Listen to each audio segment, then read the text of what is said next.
Right. All right, Shalom Israel. All right, welcome back to class, isbhpk San Antonio. Shout out and shalom to all our brothers and sisters out there in isbhpk Houston, Virginia, Norfolk, Rochester, New York, Guatemala, Cabo Cab down in Guatemala. Shalom to you as well. The water for all your years and dedication to teaching. Also, Ami Atazai out in London. All of our brothers out there scattered that check our classes out. The water, if you newly subscribed, the water for you too. And we hope to edify you as well, and we hope that this word is not in vain. That's our hope, that the Most High word will go out void, and that our efforts are not in vain, and so that it actually does some good in building up the body of Christ. So if we can bring the more men, women of our nation back to the Most High, then that's our job. All right, and we've accomplished our goal. It's not about us receiving any type of glory or esteem or props. It's about the Most High and Christ getting the glory. So all glory be to the Most High and Christ. And so the water for watching, the water for tuning in. I know we got another Passover coming up, the second Passover, 30 days after the first one that we had in April. So coming up in May, we're going to hold a Passover here in San Antonio, May 14th. So and all the seats are gone. And all the seats are gone. I'm glad you said that, because unfortunately, if you haven't had time to RSVP and get your bid in, your ticket in, it is to max capacity already. So that doesn't mean that you can't fellowship. There's always another high holy day to come back and come around and fellowship with us. All right. So I'm glad you put that out there too as well. All right, shalom. So today's topic is go ahead and write this down. It's how intemperate men breed bold women. All right. It's how intemperate men breed bold women. All right. So this is not a man bashing class by any means, and this is not a class to let off women off the hook as far as them needing to make changes. So this is not absolving any women from making changes. But it is showing a fact, though. But it is a fact that we have to deal with. But there's enough change to go around for everybody. But today is just about, how intemperate men breed bold women. And I'm sure there could be multiple classes on the boldness of women as well.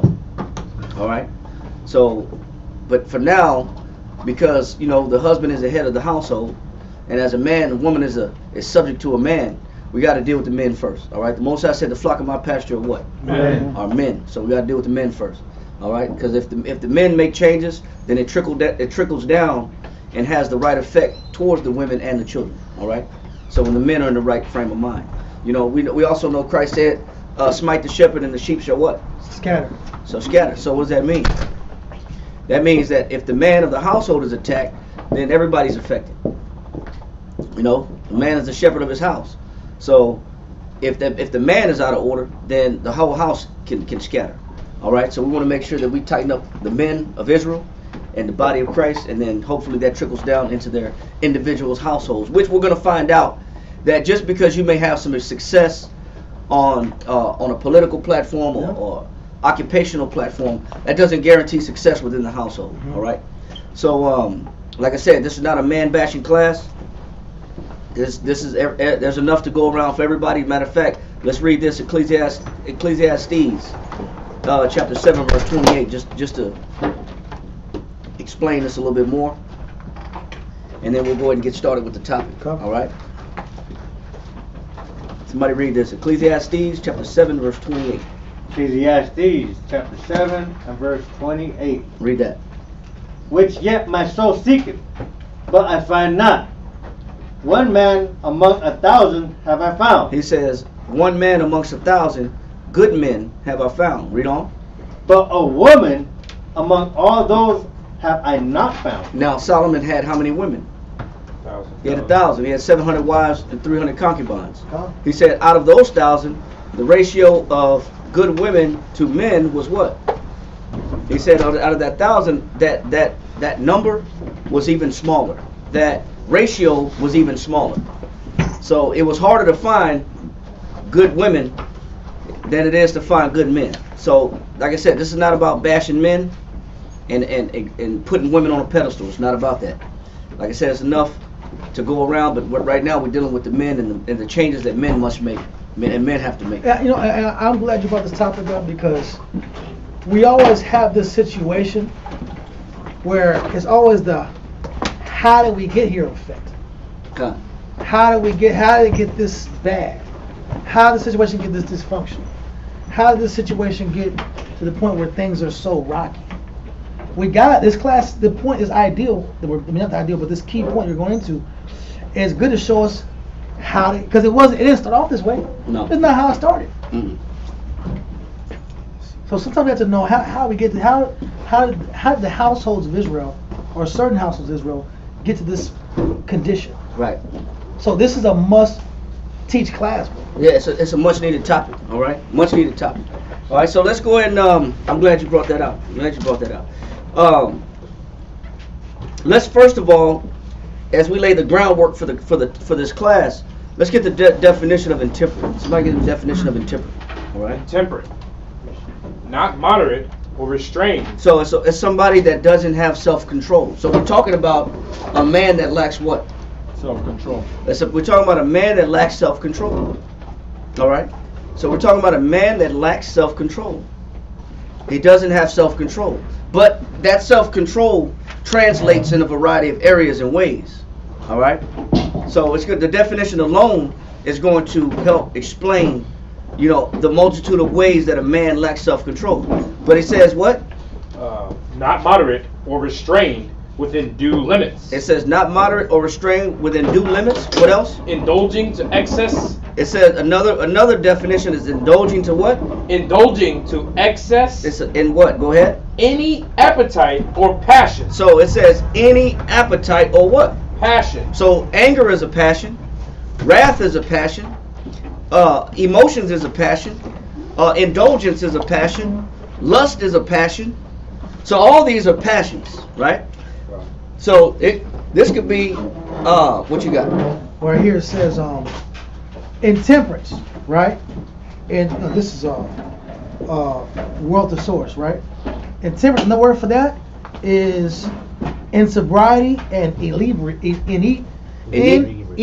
Inebriated. Right. Well, I looked up inebriated, and it says to make drunk, to disorder the senses. So now we're not just talking about alcohol, because a lot of people use that term inebriate when they're talking about somebody that's getting a DWI or DUI.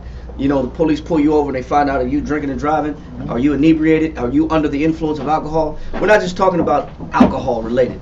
We're talking about people that are under the indulgence of their passions, and their senses are what?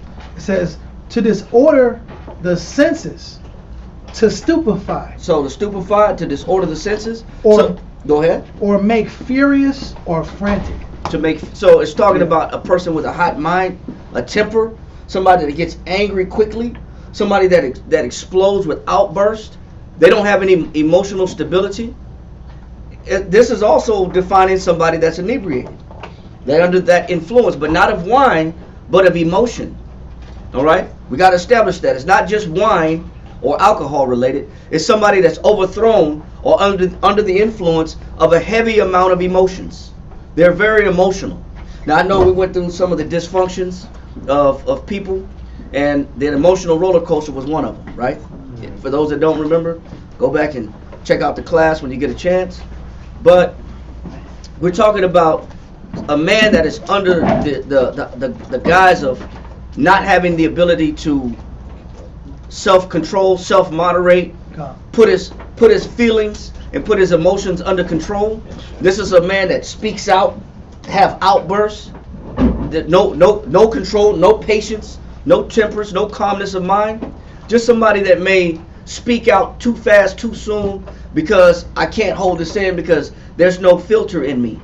I don't have a filter. I gotta say how I feel, and I gotta mean what I say and say what I mean. Well, that comes with a side effect, and that comes with consequences, especially when you're demonstrating that as a man or some type of leader, and you're in some type of leadership position, and you're uncontrollable in your feelings, your emotions, and your anger, your wrath. There's a downside to that. You know, yeah, it's great if there's a need for that attitude. But you got to look at what on the flip side can fall or fail by me being totally consumed by my emotions and always in my feelings. There is a downside to that. There's a consequence to that. All right. So as we're just laying the groundwork of this point, you got that definition one more time, y'all? It says intemperate, not moderate or restrained within due limits. All right. I got another example or definition of intemperance: showing anger or violence that is too extreme and not well controlled. Showing anger. This is how you know it really doesn't have anything to do with just being under the spell of alcohol. Yeah. Now some people drink and they're already intemperate. Yeah. And they drink and become even that much more Calm. intemperate and get foolish till they offend somebody. It's only a matter of time. This is the same thing here. It says intemperate. It says soused, which that's how it's pronounced, S-O-U-S-E. And it says to strike with sudden violence. To strike with what? To strike with sudden violence. Now, who wants to be under the authority of somebody that may pop off on you at any time? Who wants to be under the authority of someone that has no emotional restraint? Or ruled by intimidation. Or ruled by intimidation? Or just they're not controlled. You don't know what you're gonna get. Calm. Every day is something different. You don't got the same person every day. That's true. You might have thought yesterday was okay. We had a good day. We had a great day yesterday. We was on point. We was great. We were talking. We were reminiscing. We was building friendship and camaraderie. Yesterday was awesome. Today it's like a stranger. It's like, where does this person come from? Where does this mind frame come from? What are you dealing with? It goes into that too, huh? It says intemperate. Then it says dissipated. Dissipate, 1828. It says scattered, squandered, consumed, irregular. Irregular. What else? Loose, given to extravagance in the expenditure of property. I'm not faithful, or I'm not responsible over the things that are over things that belong to me, over my responsibilities, like the things that belong or connected to my household. Right. It's the things that's connected to my household, and it's also how I treat people. I'm very loose and I'm very scattered in my emotions. So people don't know how to approach me, because I can take anything the wrong way. Because there's no temperance, there's no control, there's no self-restraint with my emotions. You had your hand up? I was gonna say that sounds like that would qualify as a lot of those dysfunctional qualities or mindsets. Very much so. Very much so. This is right here too. This is fire. It says dissipated. It says devoted to pleasure and vice. Now bring that up later. Okay. Write that down. Write that down, because I want you to bring that up in a minute. You know what I'm saying? Because what you'll find out, and we're not going to go there as of yet, but you're finding out that a person that's devoted to pleasure and vice, they have no control of their appetites. They also don't have any control of their emotions. Now, anytime you look at history, you know, philosophers used to say that within the belly lies what's called the four humors. Can anybody pull up the four humors real quick? And these four humors are attached to the belly. These are four appetites of men. Can somebody pull that up real quick, because we've got a lot to cover in a short amount of time. If you can pull it up fast as possible. Humors. H-U-M-O-R-S. The four humors. Yes, read it real quick. Blood, yellow bile, black bile, phlegm. Yeah, okay, Blood? so these are fluids. God, yellow bile. Blood, yellow bile, black bile, and phlegm, right? Phlegm. And phlegm is mucus, right? These are fluids in the body. But there's a diagnosis medically when there's an excessive amount of these fluids in the body. That when there's an excessive amount of these fluids in the body, whether it's yellow bile, black bile, which also a war was going over just on last week about cholera, or this week about cholera. That's what choler is. Choler is that yellow bile. But when there's an excessive amount of these fluids, they also are attached to the mind frame. And that's why we're pulling this up. Yes, sir. The blood represents cheer and courage. So blood represents cheer and courage. What else you got? Phlegm represents apathy. Mucus represents what? Apathy. Apathy. Meaning that a real melancholy mind frame. No zeal, no drive, hopelessness. What else you got? Yellow bile represents anger. Yellow bile represents what? Anger. Anger. So they say when there's an excessive amount of yellow bile is the byproduct of when the food is broken down within the liver, it excretes yellow bile. And so and the gallbladder produces this also. And when these organs produce this intense amount of bile, they say it also attaches itself to the emotional responses of a person. What else you got? And black bile represents melancholy. Melancholy. So, I don't care. Nothing's positive.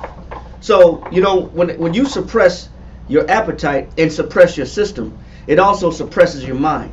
And that's why they say the stomach is the second what? Brain. That's why they say the stomach is the second brain. Because what you eat does have an effect on how you are as a person. How you eat does have an effect on how you think as a person. Now, I know that this was a heavy philosophical terminology, but you can find it biblically too. Real quick, not to get off track, just to establish this point, go to Ecclesiastes and Apocrypha, chapter 31, 14 and 15 real quick. No, 14 through 16 real quick. The Apocrypha, yes. Page 89 in the red. Oh, you need one? Page 89. Let everybody get it for those that don't have it. You need one? Okay. So as we talk about the humors, these humors are mentalities that are associated with an excess amount of waste in the body. So and we're going to prove that they do go together, but without having to go through some Greek philosophy. All right. But we can prove this in the Bible real quick. Let's read that, page 89. Ecclesiastes chapter 31, start at verse 14 through 16, real quick. Ecclesiastes in the Apocrypha, chapter 31, verse 14. Stretch not thine hand whithersoever it looketh. So when you're greedy with your appetite, overindulging in your appetite, read on. And thrust it not with him into the dish. And every time there's food in front of you, you just got to put your hand in it. You just got to reach out and get it. You're indulgent, overindulgent, excessive. Read on. Greedy. Judge of thy neighbor by thyself. Read on. And be discreet in every point. It says be discreet within yourself. Make sure that you're discreet. Make sure you use discretion. Read on. Eat as it becometh a man. The old saying is, you are what you eat, right? If you eat bad food, that's how you're going to be as a person. You'll be a bad person. The Bible is saying, you are how you eat. So if you're a greedy man, a greedy woman, you're probably greedy in the mind also. There's a sickness associated with that mentally. You have no self-control mentally. You have no restraint mentally. You have no discretion mentally. You're indiscriminate mentally. Showing you that the belly is just an outward manifestation of how you think as a person. We got that point? And we're only bringing this out because Dalia brought out that definition. Get that definition one more time? Which one? The one I told you to hold for later. Oh, covered, yeah. I got it right here. Showing how intemperance is also associated with vice. Yeah, it says intemperate and goes into the word dissipate, right? It says dissipate, D-I-S-S-I-P-A-T. I-O-N. E-D. Oh, E-D. Dissipated. Okay. Dissipated. Go Right? ahead. Or dissipate. It says devoted to pleasure and vice. So we're explaining that same mentality in Ecclesiastes chapter 31. What happens when a man or woman is devoted to pleasure and vice? They go together. Their appetite or lack of self-restraint it's not just showed forth in their eating habits dietarily, but it's also showed in how they think and how they have no emotional control or emotional stability over their anger, over their wrath, over their jealousy, over their resentment, over their grudges. It shows you that a person, you can look at how a person eats, and you can also see sort of their behavior and characteristics of that person. They go together. That stomach is a reflection of the mind. All right, we got that point? I only wanted to bring that out because we brought this point out. But give me the original definition of intemperate. Intemperate. That was Ecclesiastes 31. But yeah. Intemperate. Not moderate or restrained. It says not moderate or what? Restrained. Shalom family online. Shalom for everybody that's watching online. Shalom. It says not moderate or restrained. So it's just showing you that when a person's not moderate or restrained in the mind, they're not also moderate and restrained in their diet either. It's not hard to put two and two together. That's above so below. Yeah, absolutely, absolutely. It's not hard. It's not hard to see that. All right. So now we got an example showing anger or violence that is too extreme and not well controlled. A person that shows outbursts, intemperate language. This is a person that doesn't have control over their use of words. Every word has to be a cuss word. Every word has to be Emma Effa. Every word has to be USOB. Every word got to be some type of foul cuss word. Derogatory, because they have no control. Or abrasive. It's abrasive. It's rude. It's bold. So it's because you still have to be controlled over your tongue, over your communication and your speech. But when you're intemperate, you don't have control over that either. You don't have restraint over that either. That communication, the mouth, the tongue, the appetite, all of it goes downhill. Your emotional stability, your anger, your outbursts, whether you may blow up, you're unstable, you might blow up on somebody for no reason because it's characterized by somebody that's unstable mentally. There's no stability, there's no control, there's no throttle. There's no governor over a governor in the car controls the speed, right? What happens when you take the governor off? Speed limit is You don't got no speed limit. You just wait till the motor blow. You just drive till the motor burn up and blow up. Until it lock up on you. You know, that's how people act. You know what? They just blow up until they blow up. Hey, you gotta cut that off, Ahmad. All right. So they just blow up and they just have a meltdown. Because there's no throttle, there's no restraint. All right. So as we establish in this point, let's get to, because it's very critical. Let's get to Ecclesiastes. I believe it's Ecclesiastes 9:1 real quick in the Bible. Ecclesiastes in the Bible. Ecclesiastes chapter 9 verse 1. Nope. Ecclesiasticus. I'm sorry. Ecclesiasticus in the Apocrypha, page 75. Ecclesiasticus chapter 9 verse 1. Ecclesiasticus 9 verse 1. Be not jealous. Hold on, stop. Everybody get it. Everybody get it. Page 75 in the Red Book, in the Apocrypha. The Apocrypha was part of the Bible taken out by the Catholic Church. For 274 years it was part of the Bible.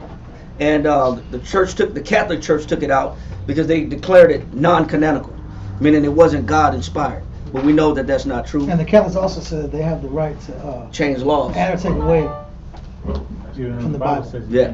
And when the scriptures say you can't do that. So we just want to give a quick explanation of what the Apocrypha is. It belongs in the scriptures. It was found in the original Hebrew scriptures. All right. Let's get Ecclesiastes chapter 9 verse 1. Ecclesiasticus chapter 9 verse 1. Be not jealous over the watch of Stop. thy bosom. It said be not what? Be not jealous. Now the definition of jealous is a state or feeling of being jealous, right? A jealousy is a state or feeling of being jealous. So it's a what? It's a feeling. It's just a feeling. That means that you can be jealous or you cannot be jealous. Somebody can make you feel jealous, or their attempts falls to the ground because you refuse to be jealous. That means jealousy is an option. It's an option. It's an option. It's not a must. It's not mandatory. That's crazy. Jealousy is just it's a choice. Now you wouldn't think that how people present the idea of jealousy. Right. Because guys couldn't take it. Now, Or I blacked out. That's a good one. Well, too. we know the scriptures say jealousy is the rage of what? The rage of a man. And for a jealous husband, there's no what? Ransom. There's no ransom. There's no ransom. You can't pay when a jealous husband is in his fury. But that means that he chooses to be furious. He chooses to be jealous. That's a choice, man. Jealousy is not mandatory. It's not something like, well, God was jealous. God, the Most High said, my name is jealous. Yes, He does, because it's an aspect of the Most High that He gave us when He made man. Were we not made in His image? Yes, but there's other aspects that also we're made out of that we can lock into, so that we don't have to be jealous, such as temperance. Temperance keeps you from being jealous, because you know how to stay calm. You know how to stay cool when things may seem like somebody's doing something against you. So it still shows that it's a state or a feeling. So it's still talking about what? Feelings. Read it again. Ecclesiasticus chapter 9 verse 1. Be not jealous over the wife of thy bosom, Go ahead. and teach her not an evil lesson against thyself. So you can teach your wife an evil lesson against yourself because you're too much in your what? In your feelings. You see how a man that's intemperate, that lacks self-control, can put set a bad example to his woman because he's too emotional? That's not a masculine characteristic of a man, for a man to have no self-control and to be irrational in his judgment and to be overindulgent in his passion, in his anger or his violence, for a man to not know how to control his tongue, his actions, his behavior, his mouth, his attitude, all that is a sign of a weak man. Yes, sir. I just want to add, that's the spirit of, you mentioned just now that that's not a masculine trait. That's, that you got too much emotion running through you as a man. That's a spirit of effeminacy. And the scriptures also say, and you might even have the scripture, but no effeminate shall enter into the kingdom of the Most High. Right, and effeminate just means a man with woman-like qualities. God. That's all the word effeminate means. A man that has woman-like qualities. Now we know the woman was the weaker what? Vessel. The woman is a weaker vessel. So if anybody should have those emotions, it should be who? The woman. But what happens when a man who is the husband, who has a wife, who's supposed to be the leader, who's supposed to be the one that she's following, he's the head, what happens when he's the emotional one? He's being guided by that. It throws Not all by the what way. Setting a bad example. He's setting a bad example. There you go. Perfect. What happens when he's super emotional, super irate, up and down, his speech is out of control. There's no control in his language. There's no control in his behavior. There's no control in his attitude. There's no control in whether he'll lash out or have an outburst. You don't even know it. Can you imagine being under a man with no control? Scattered, dispersed, Scattered? irregular. You talking about walking on eggshells. You don't want to make no mistakes. Let me not say the wrong thing. Let me not do the wrong thing. Let me not breathe too loud, too heavy. Let me not put forth the wrong energy. Let me walk softly through the house while you're stomping. I was walking. I wasn't stomping.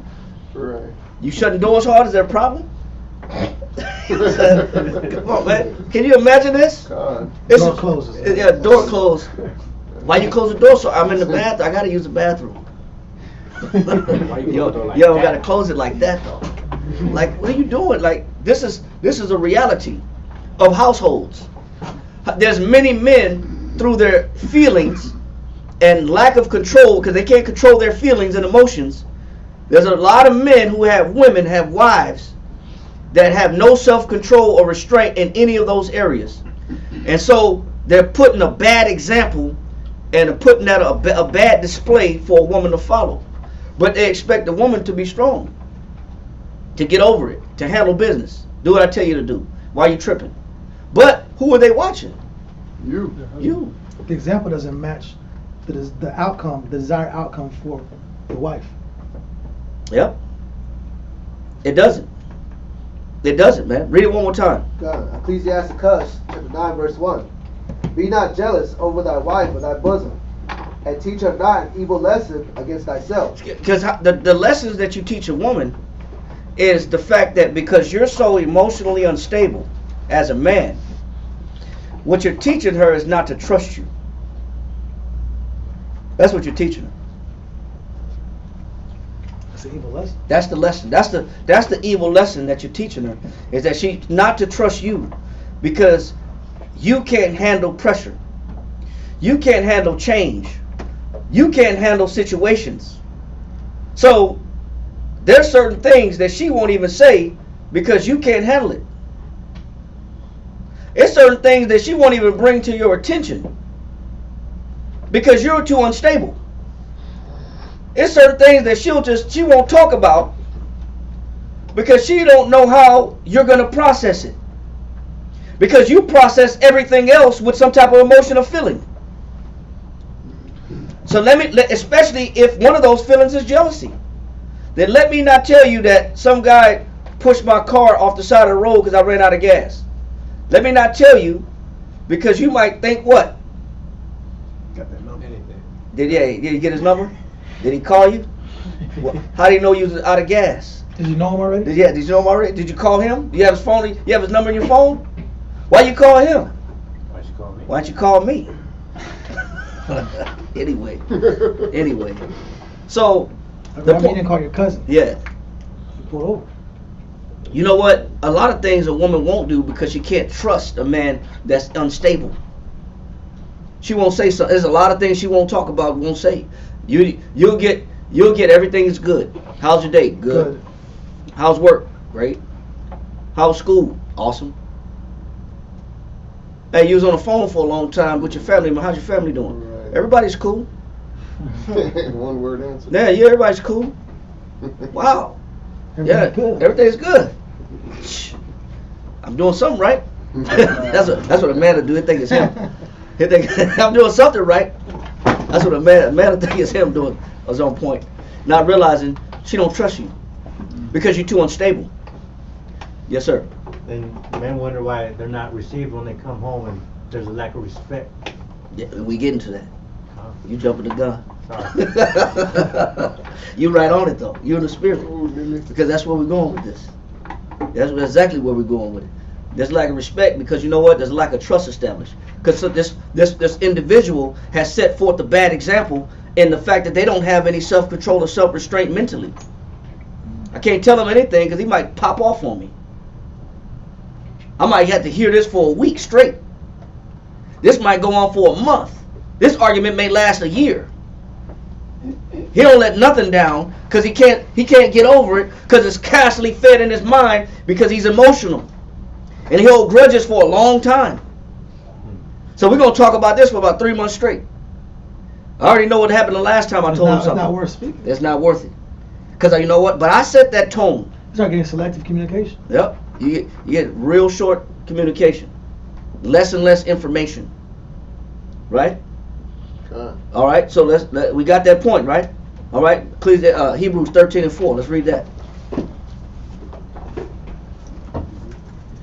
Now, yeah, let's read that real quick.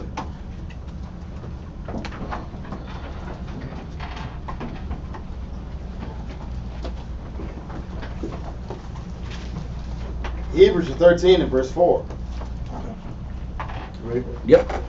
Marriage is honorable. It says marriage is what? It's honorable. Honor means what? Respect. Respected. Right. Marriage should be respected. In a marriage, there should be respect between both parties. There should be a common respect for both. Men having a common respect for women, women having a common respect for men. A man understanding that this woman is my what? My helpmeet. And a man understanding that what? A woman understanding what? This is my head. I gotta respect him. I gotta follow him. I gotta do what he tells me to do. I gotta follow after his lead. It should be a common respect between both. Right? Read on. God. It says marriage is honorable in all, and the bed undefiled. But whoremongers and adulterers, the Most High will judge. Now, there are certain things that can be done in the bedroom that's extreme. that lacks modesty. And we got women and kids, and we got babies and stuff in here, so there's some of this you're gonna have to leave to your understanding and your own judgment, right? Because we're not gonna say certain things online because we understand who's watching, but we will say that there's compromising positions that a man could put himself in the bedroom. There are certain things that are extreme, even in lust, because we know that intemperance is somebody that's extreme also in their vices and their appetites. Yeah, devoted to pleasure and vice. Right. So there's certain, marriage is honorable, but there are certain ways, even in a bedroom, that a man could dishonor himself and put himself in compromising positions that may result in the wife losing respect for a man. And that goes both ways. And it says right here, it says in the Matthew Henry, it says right here, in that same scripture, it says a dreadful but just censure of impurity and lewdness. Right. So a man's behavior, because he's intemperate, could be so lewd in the bedroom that he brings about a disrespect to himself. Remember, it's about not teaching your wife an evil lesson against you. So think about a man could say, man, I like a woman in the street, but a what? A freak in the sheets, right? But you know what? You know you don't. Because there's certain things that's too lewd. There's certain things where if you embark on those things, you lose respect as a man. You lose respect. And we can go into detail for men. I'd go into detail with men if this classroom was just full of men and it wasn't online. We'll go to the details of these things. But for those that are married, and I'm speaking to those that are married, they know that there's certain levels that you can go where you're compromising your respect as a man because you're too lewd as a man. You know, I bring this up when they say Prince was such a freak, the singer. I'm talking Prince the singer, that every woman he dealt with had to go see a psychologist after he dealt with her. He was going in. Yeah. So what the hell was Prince doing? Wow. Where them women had to go see some type of shrink and get their head right. He called it erotic city, huh? Erotic city. Twisting their minds. Wow. So I give that. That's horrible.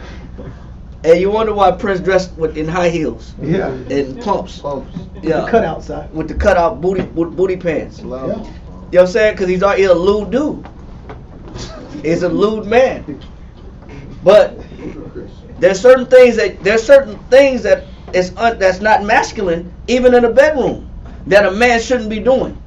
Because how are you supposed to get up and a woman's supposed to look at you like with some type of respect? And you didn't put yourself in compromising positions. How's she gonna look at you like you the man of the house? But you was positioned as a woman.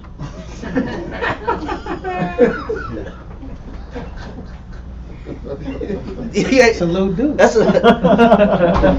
There's no way she gonna look at you with some respect like I'm finna cook for him. Like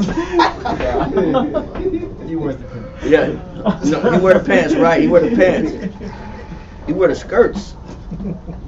Like it's certain things that throws the relationship out of balance. Like I said, we don't have to. You understand without having to be said for it to be said. You understand? It don't have to be said, but because we got children watching. But the point is, there's things where a man could lose his respect in a relationship, and that's both in his attitude, his behavior, his speech, his inability to control himself, and also his vices. So you're saying that the emotional projection, Yep. the sexual projection, Yep. and the choice of indulgences determine respect. Con. Because there's an unnatural indulgence, an unnatural sexual indulgence that's true. that can qualify a man to lose respect in his household. There's an extremeness or lewdness that a man could go where there's no respect there afterwards. And remember, I always quote the scripture that said the bed's undefiled. Yeah, the bed is undefiled. It's Well, undefiled. it's supposed to be Is it? undefiled. But what did you bring in there? What did you bring in that bedroom that made you lose honor? Defilement. There's a lot of things that, you know, matter of fact, you read about Prince's dad. Prince's dad was a what? Preacher. No. He Cross-dresser. was a cross-dresser. Marvin Gaye's dad too. And Marvin Gaye's dad too. Wow, that explains Prince then. Yeah. I didn't know Prince's dad was I like think he was too. Yeah. But you got extremist. you got extreme. Well, you know, matter of fact, they said he was. Playing games. Yeah, he was on both sides. You know what I'm saying? Playing for both But sides. yeah, exactly.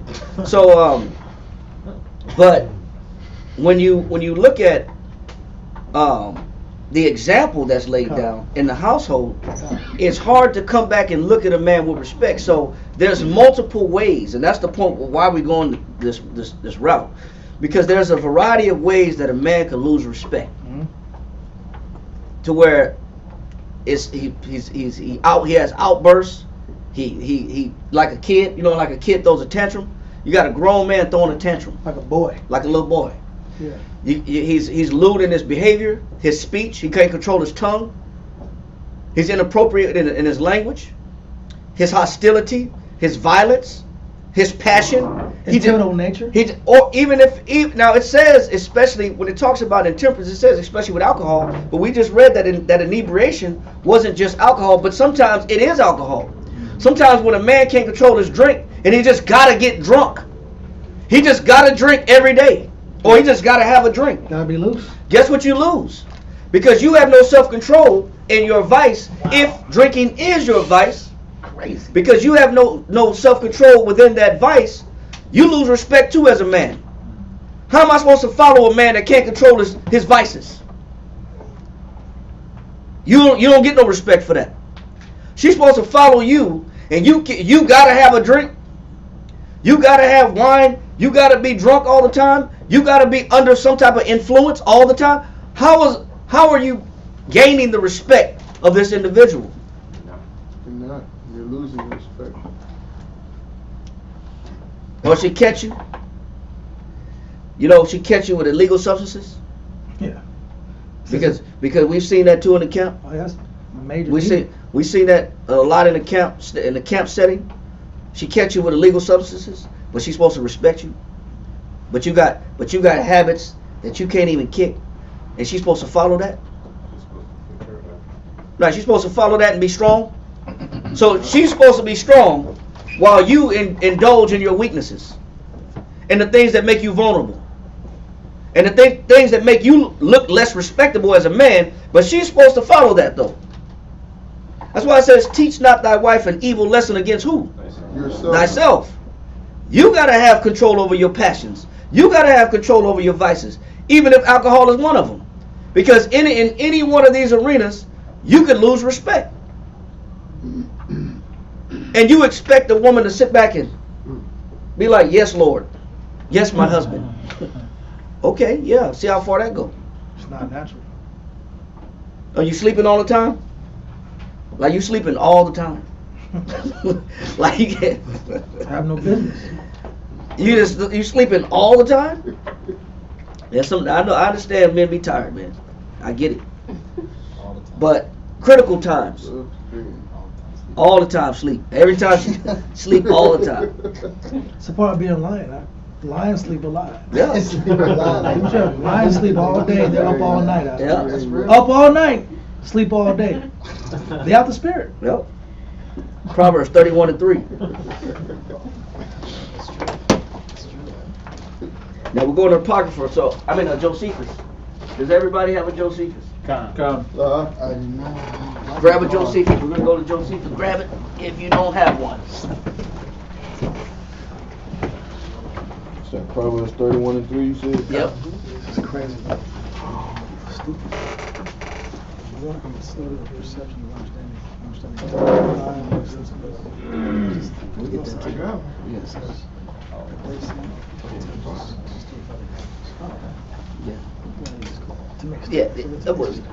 We'll get that to you. That's beautiful. Let's go ahead and read this real quick. Proverbs 31:3 real fast. Proverbs chapter 31 verse 3. give not thy strength unto a woman. So this is Give not thy strength unto women. unto women. This is a mother giving advice to her son, Prince Lemuel, which we know is also who? Solomon. This is his mother giving him advice. He says, give not thy what? Thy strength unto women. So this is a woman giving a young man advice about don't yield your strength to women. That and like I said, in that bedroom, there's a lot of things that men do that make themselves look very weak. And we're not talking about regular consummation. We're talking about an additional lewdness that teaches an evil lesson where that person don't respect you no more. What about pillow talking? Also, right? Well, we know that in the scriptures. Okay. You know, we know that as well. But for those that know what we're talking about, going the extra miles, where a person can't look at you the same. They don't look at you like a man because you put yourself in unmanly positions. You know, you done opened yourself up because of your lewdness to be degraded and despised and disgusted because you have this unnatural, whether it's sexual fantasy or explicit lewdness, or you just got uncontrollable passions, or you just can't be satisfied. Even if you just you're like a damn nympho. Like damn, you're a nymphomaniac. You gonna get some respect like that too? I can't be restrained. I can't be restrained. Yes, sir. They call them fetishes. Well, no, these are beyond. These are beyond. Okay. Yeah, what we're talking about is just additional things that you're not finding in the Bible. Mm-hmm.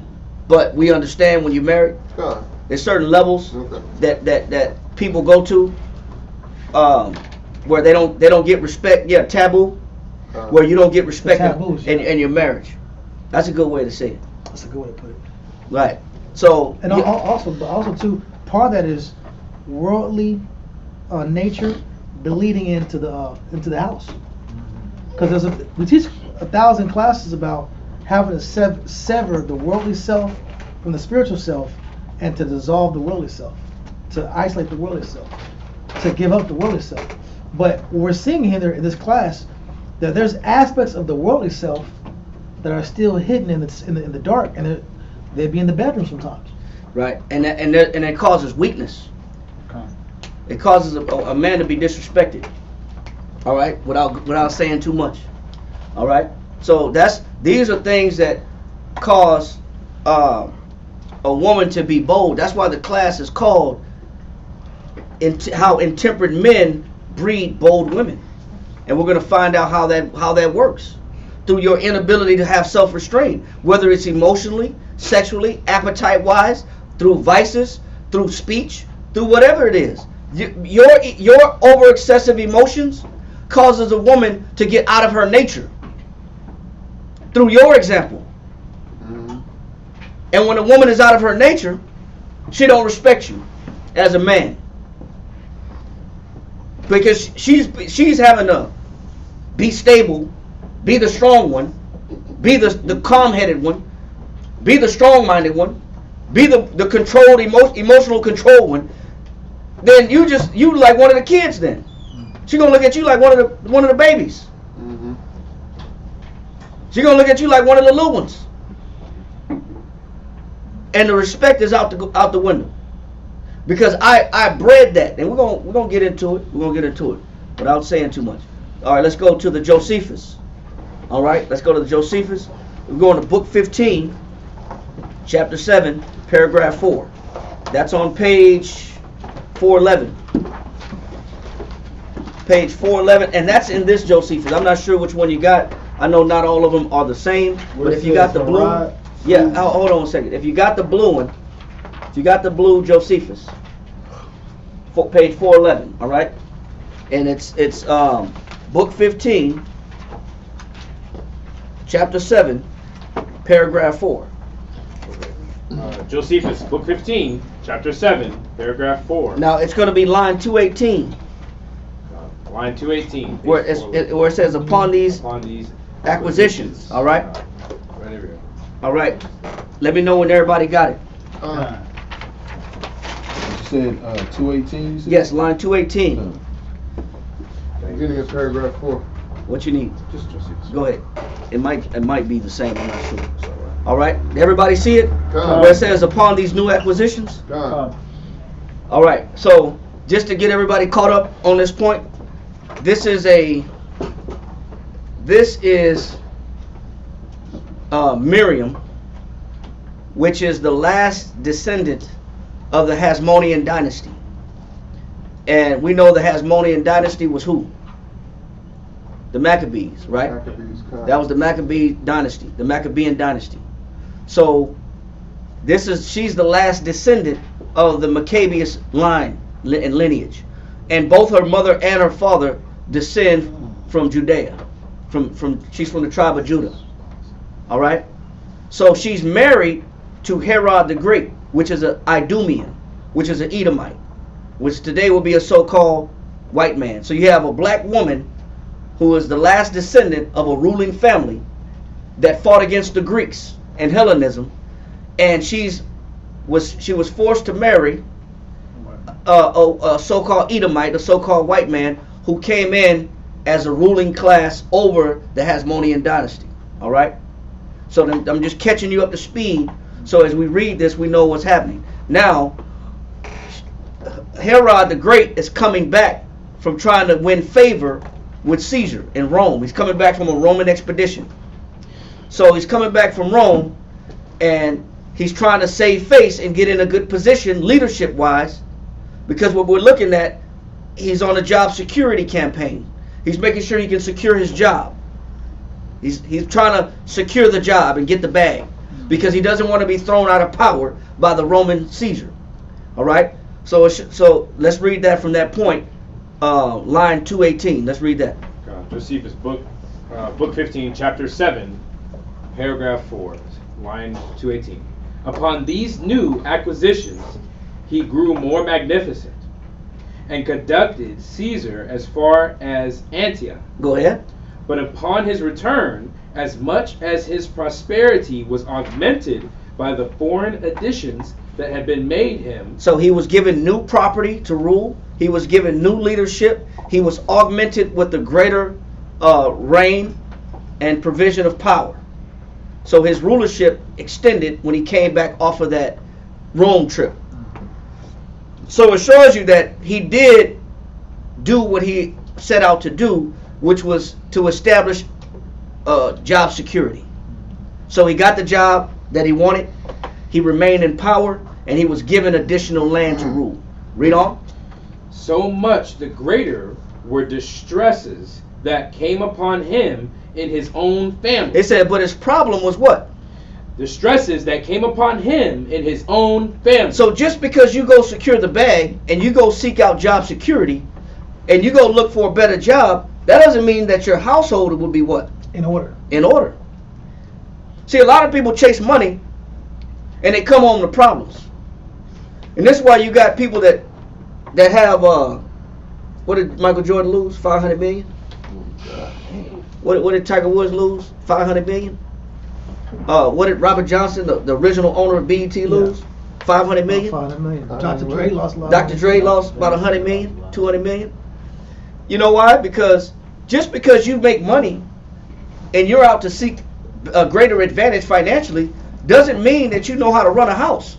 Jeff Bezos. Jeff Bezos. Bill Gates. I lost Bill something Gates. big. 17 billion. 17 billion. I know Jeff Bezos, his wife became like one of the top earning women just from the divorce settlement. And then she started giving the money away. Yeah. But you know what? All these high profile weddings, they got money, but the household is crap.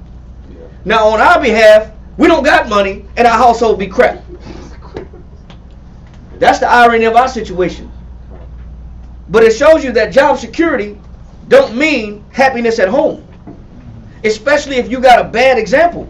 Especially if you're an intemperate person. And if you have no rulership over your emotions. And you're lewd in your behavior. Don't mean because you got money and you out to get you on a paper chase. That doesn't mean your household is going to be well suited and beneficial for you, your wife, and your kids. It doesn't guarantee that. That's where he's at right now. That's where Herod the Great is at right now. He got more money, more land, more security from Rome, but when he got back home, his household is in shambles. How many of us can relate to that? Read on. It says, so much the greater were the distresses that came upon him in his own family, and chiefly in the affair of his wife. And chiefly means mainly. Mainly in the situations with who? His wife. So where was his biggest problem at? His wife. So this man is Herod the Great. He's not called the Great for nothing. He's Herod the Great, new rulership, in good terms with Rome, expanded kingdom, and more authority given. Rubbing elbows with the who's who of society. He's in a better political situation. He's in a better economical situation. But his household is what? Not in order. It's full of problems. Scattered. His household is out of order. Distresses. He said the majority of his distresses was at home. But a lot of men go seek financial stability, political stability, and they come back home to nothing. Because there's something wrong with this situation. Let's find out. Read. Wherein he formerly appeared to have been most of all fortunate.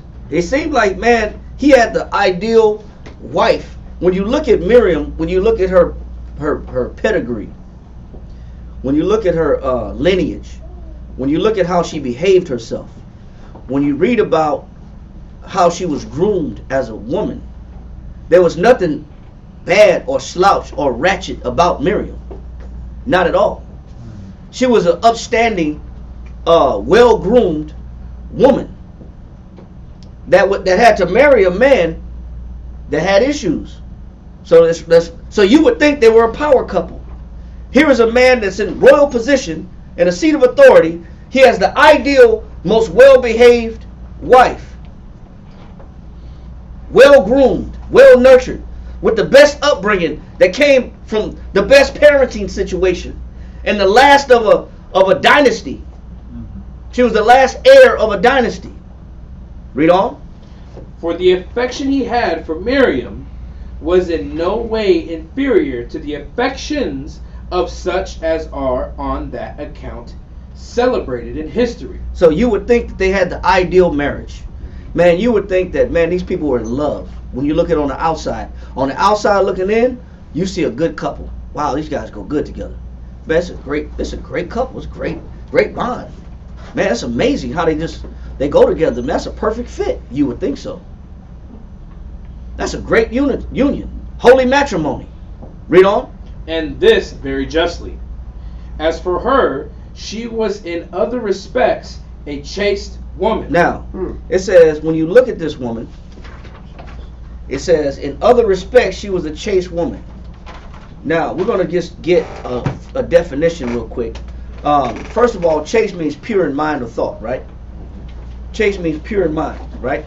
So this woman was pure in mind. But I want to get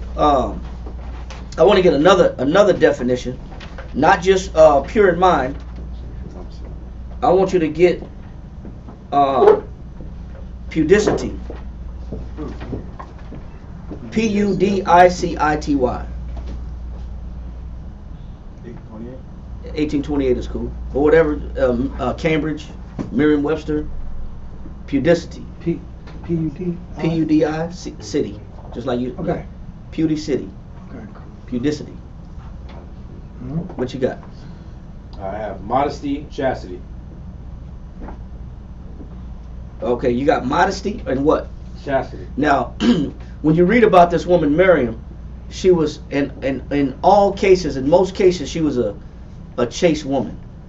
So she showed forth pudicity, and historically they call it pudicity, which also means modesty. Modesty means the quality of not being too proud or confident about yourself or your abilities. Modesty. The quality of not being too proud or confident about yourself or your abilities. So this woman she descends from royal blood. But she's still not what? Too proud. She ain't not too proud. She's not too big-headed. Yes. I got it right here. Pudic in the etymology dictionary. It says shamefaced, bashful, modest, to be pudic.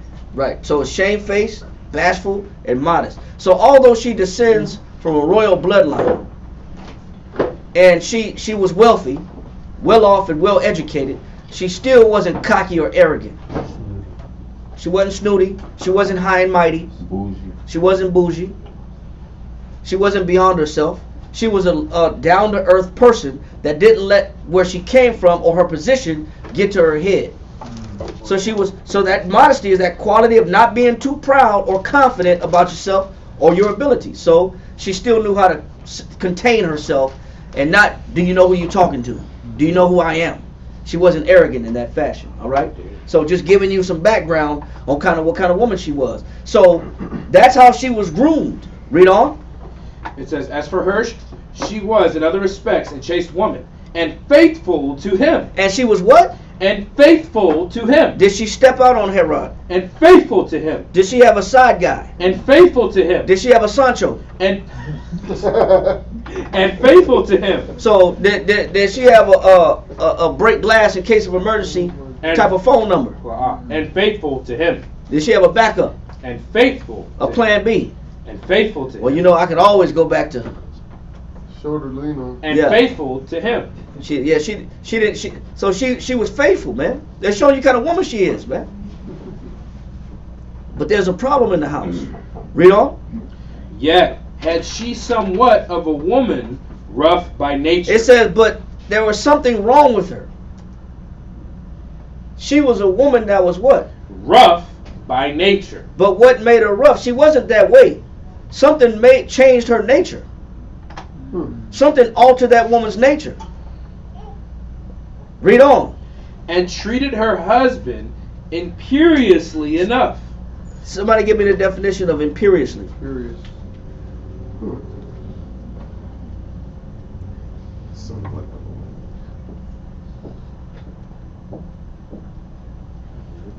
Imperiously, with arrogance of command, with a haughty air of authority. So I thought she was shamefaced. I thought she was modest. I thought she wasn't too proud. I thought she knew how to contain herself and control herself. And she was faithful. She said, but she was that way. But when it came to her husband, she was what? Imperiously enough. Which means what? With arrogance of command, with a haughty air of authority. So when she talked to him with what? With authority. With authority. Domineering. Forceful. Abrasive. Disrespectful. Tyrannical. Forward. Bold. Why was she so bold? If she was modest, how is she bold? That don't even go together. I thought she was modest. I thought she was pudic. Yeah. I thought she was chaste. Why when it came to the husband, she was very bold, very domineering and forceful, audacious. Why did things change so quickly? To this person. Yeah. Why to him though? Read. Because she saw he was so fond of her as to be enslaved to her. Wow. What happened? Damn. He was slavish, huh? She had him wrapping on her feet. He was a what? He was a simp. Well, Well, the world's they've been doing that for a long time. historical sense. He's a simp. They've been doing that for a long time. He is a brown noser. He's tied around her finger, whipped, if so to speak. If you want to use the term whipped, this man was whipped. Lost puppy. This man wasn't really. When it came to her, he was too sensual. He was over emotional. When the scriptures say, we just read, give not thy strength to who? A woman. But when it came to her, he was too slavish. That means he was too soft. Subservient. He was subservient.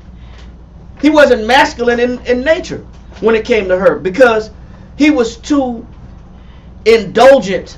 Because when you read about her, she was beautiful to look at. Wow. Okay. So he was so fond of her beauty that he became soft as a man. He couldn't operate like a man. He gave in to whatever she requested. Yeah, anything. He had the honey-do list before she even gave it to him. Like my aunt would say, a kitty coat. Kitty coat. I don't even know what that means. My aunt said he don't even know what it means. He just said, you acted like a kitty coat. Shout out to my aunt, wherever you at. You know what I'm saying? You know, we're gonna use his terminology. But that's a softie, that's a simp. That's somebody that, you know what? They don't have any emotional restraint. Yeah, your woman got you under that type of spell where you submitted your power. You're not even masculine. You won't even stand up for where you should stand up as a man. And you wonder why she got this boldness. What's that word, my Waller, that definition? Let me go to it. With arrogance of command. Now, when you wonder why when she can talk to everybody else with respect. But when she talks to you, it's bold. She talks to everybody else on the job, yes sir, no sir. You get on the phone, what do you want? Yeah. Yes sir.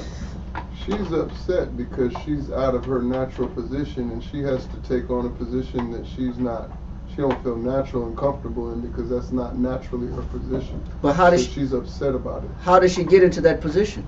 Because the man is not taking his rightful position in that relationship, so she has to, so she's upset about it. And I had a verse on it, but you might have it already. No, hold on 1 second. You know what? You know how she got in that position? He led her to that position. Exactly. That's what I was saying. He's not taking his rightful position, so she's being forced to take that. Right. She's being put in a position that she doesn't belong in. Exactly. Because this man is too emotionally unstable. Because he'll do anything for love. He's a sucker for love. What you won't do, do for love.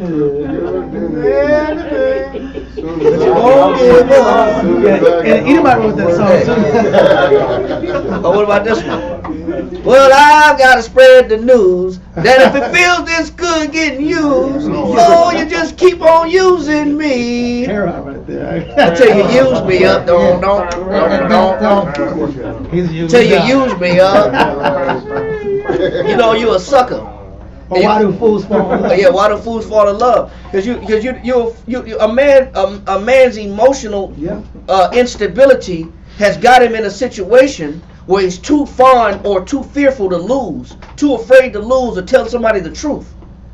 It's got him in a position where he's compromised his masculinity. And when a man has compromised his masculinity, in exchange, you got a bold woman. That's what you get in return. You got an argumentative woman because you won't take your rightful place emotionally. Wow, that's crazy, man. And that's why the class is called "How Intemperate Men Breed Bold Women." Because you won't have any mental stability, because you're violent, because you're unstable, because you're moody, because you're hostile, because you're angry, because you're aggressive, because you got vices that you can't control. You can't control yourself. Or irregular. You're irregular. You got problems in yourself that causes a lack of trust in her to where she talk to you any kind of way than the way that she's supposed to talk to you. So whose fault is it? Your man's. It's the man's fault. Yes, sir. I was going to ask, so this guy's a general? No, he's a king. This is a king, bro. Herod is a king. He's not a general. King Herod. It's King Herod the Great. You got a toxic great.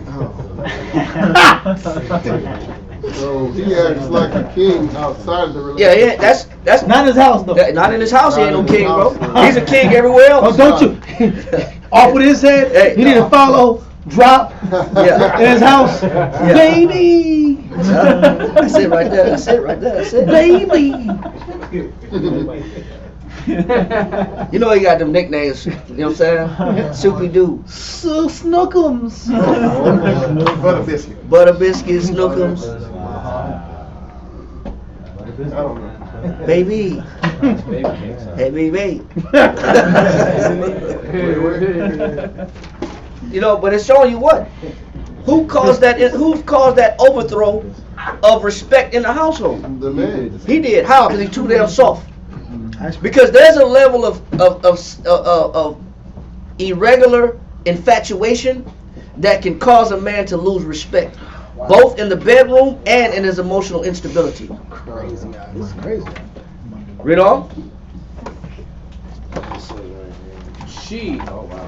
Read it again. Read it again. Right here. It says, so because she saw he No, was. no. Read it. Yet had she somewhat a woman rough by nature. Gotcha.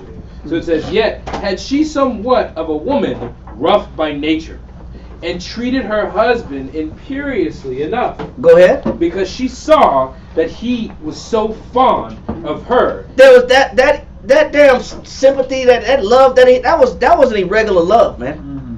There's a love that a man's supposed to have for a woman, and then there's an infatuation. Then there's just a lust involved, where he couldn't even be honest with her. You're in love with her instead of loving her the way you're supposed to. You know what? You know what love is? Telling somebody the truth, Right. even if you lose them or it hurts. Con. Having some type of border saying, listen, man, this is unacceptable. I'm not accepting that. I have boundaries. I have boundaries. Not whatever you say, baby. Mm-hmm. Whatever you want.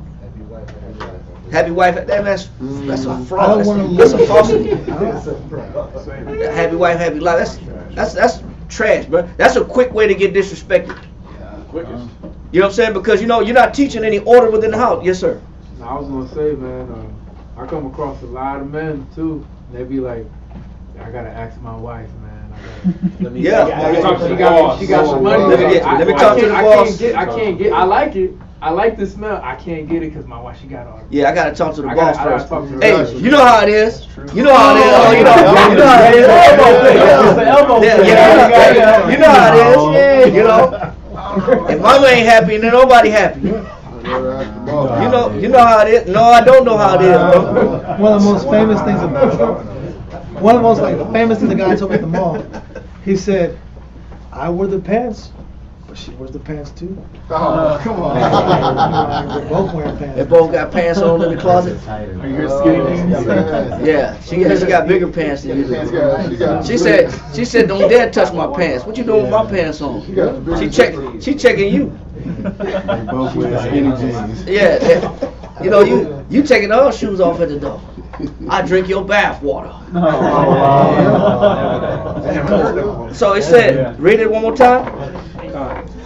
It said, yet had she somewhat of a woman rough by nature, and treated her husband imperiously enough. Bold, disrespectful, cocky, arrogant. Read on. Because she saw he was so fond of her as to be enslaved to her. So you know, truthfully, no real woman wants no weak, subservient man. No way.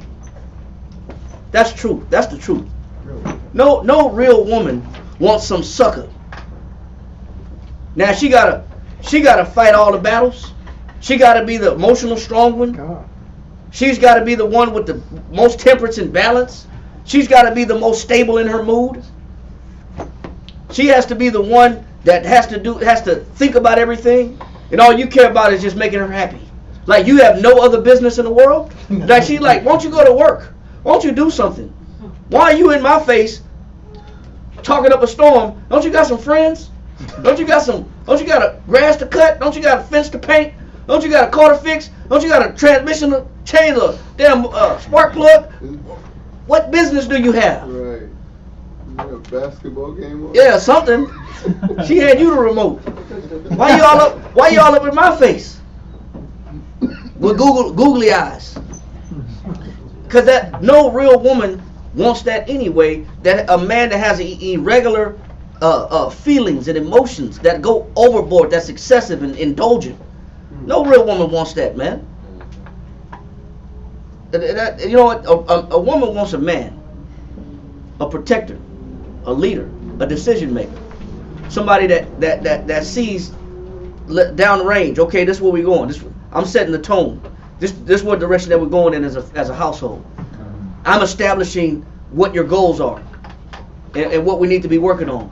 And as a wife, she's that second in command to make sure that she assists that man in the best way possible to get to those goals.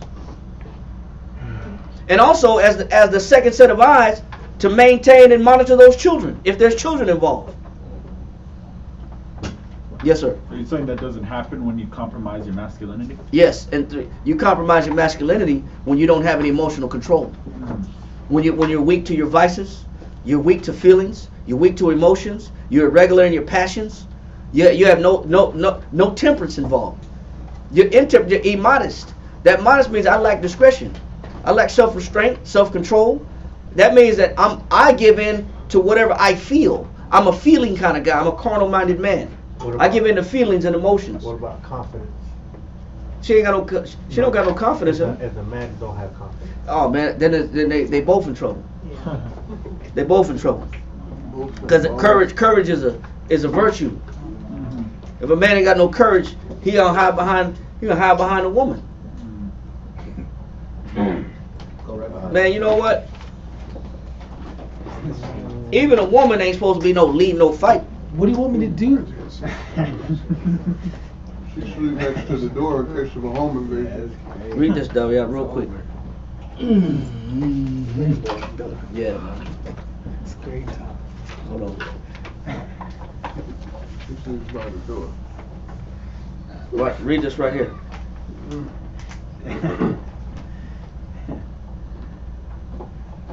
Start right here, real quick. I'm about to break in. Come.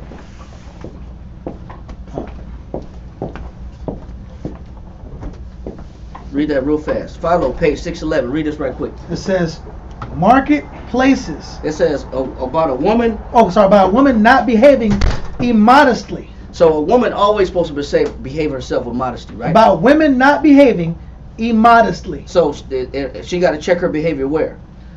Marketplaces. The marketplace would be in the mall, man. The mall, the store, the grocery store. She got to know how to dress. She got to know how to carry herself when she's out in public. She's in public places. Where else? And council chambers. Well, council chambers, marketplaces, council chambers. What else? That's when you're around family. You're family conversations. You're around judgment. Council chambers is judgment, where judgment is given. Read. And courts of justice. Go ahead. And a woman ain't supposed to be no judge. A woman ain't supposed to be no governor. A woman ain't supposed to be no president. There's just certain things that historically a woman wasn't known for being, neither should they be. Read. A large company and assembly of numerous crowds. And a life in the open air. She shouldn't be out in public all day. Read on. Full of arguments and actions. And she ain't supposed to be around no tension. Read on. Relating to war and peace. You're not supposed to be, a woman ain't, that's not her business. Politics. Dealing with politics, dealing with war, battles, bloodshed, that's not a woman's position. Read on. Are suited to men. Are suited for what? To men. There's certain things that should be on a man's mind, and there's certain things that need to be on a woman's mind. That's true. Read. But taking care of the house. But where the woman's mind should be at? Taking care of the house. But what else? And remaining at home are the proper duties of women. This is history. This book was written 2,500 years ago, but those roles have changed. What is it? Now this is Philo talking on the duties of women, how they should be showing themselves with modesty. Page 611. So he's saying that a woman's supposed to be at the house, take care of the home. But now the man be at the house now. The woman be at work now. The man is putting milk in the baby mouth all day. Stay-at-home dad. Stay-at-home dad now. But you a stay-at-home dad, but you expect respect. That doesn't match. It don't match, bro. Yeah. You a stay-at-home dad, but you expect her to be subservient to you. But she been out battling at work all day. She been in open air markets all day. She been outside all day. And you been in the house all day. But she's supposed to have respect for you. Yes, sir. We also call it a house husband. That's horrible. It's biblically impossible. That's horrible. Yes, sir. I wanted to add that was one of the biggest issues that began in like the 40s, women being in the workforce, because before that, women were not in the workforce. They were in their rightful place at home, taking care of the children, cooking, making sure everything was taken care of. So when the husband got home, he came home to a peaceful environment and with a hot dinner, a hot plate on the table. That was grandma's time. Grandma and grandpa's time. Thank you. Read on. The virgins having their apartments in the center of the house. And if you got a young virgin in the house, she's supposed to be in the center of the house, not by the windows. lack of accessibility, so to speak. Not by the screens and the windows which come in and out. No. She got to be in the center room, wherever the center room is at. Yeah. The center room. That's real. The center of the house, within the innermost doors. Wherever got the most doors. This is not the most. People haven't changed that. That's where you keep your young virgins at, inside the house. Let's go ahead and read on down. Let's get to the point. Let's get this right here. Wow. Read this right here. Right there at the top. Let her, yeah. But let her cultivate solitude. Which are cultivate her personal business. Read on. And not be seen to be going out like a woman who walks the streets. Now this book was written 2,500 years ago, and instead that a woman should not be outside like a woman that does what? Walks the streets. So 2,500 years ago, they had women that walked the streets. They had street walkers. There's a name for street walkers. But if you got a wife, your wife should not be walking the streets.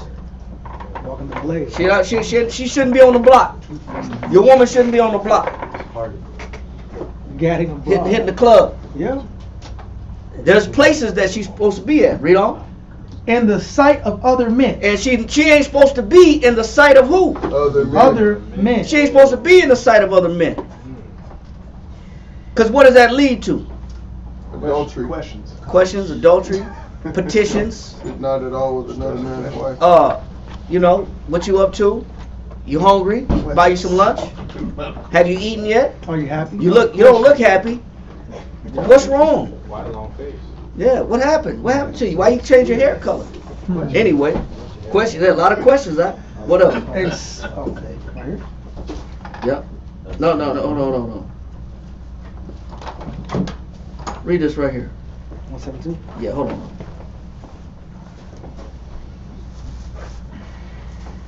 Read this real quick. 172. Read it down fast. But when men are abusing one another in fighting, it said even a wife, if she's watching her husband go into it with another man, having a fight, going back and forth, arguing, or throwing blows against each other, whatever. Even a woman, if she's watching another man fight a battle with another man. Read on.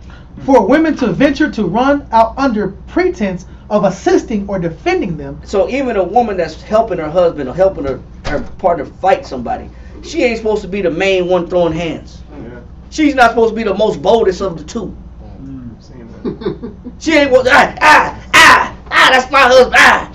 I need a gangster, man. I need a ride or die. Come on, baby. I'm gonna sick my woman on you. I'm gonna call my woman. You're a woman and not supposed to be fighting your battles, man. She's not supposed to be that bold. Read. Is a blamable action and one of no slight shamelessness. It said that's a blamable action for a woman to be that bold, trying to throw hands with you in the street, even if she's trying to back you up. She's supposed to stay in a feminine position. Read. Since even in the times of war and military expeditions. Go ahead. And the dangers of their whole native land. Go ahead. The law does not choose that they should be enrolled as its defenders. Right. So a woman is not supposed to be the defenders of the nation. You're supposed to keep women out the military. That's not their role. It's not their job. But also what breeds this boldness is when you got men that are not doing their job. When you got men that's out of order mentally, they're irregular emotionally. It forces a woman to have to put on a man's position. Their senses are disordered. Yes. So should a woman not know how to carry herself or what you mean? defend herself? Well, this is talking about in particular when she's defending a man. Right, but I'm just saying, should they not, you know what I'm saying, be built that type of way to be able to defend themselves? Yes, they do. They should. But there's a certain way. He's going to explain. Read. Looking at what is becoming, what it thinks desirable. Hold on. I want to answer this question. Okay.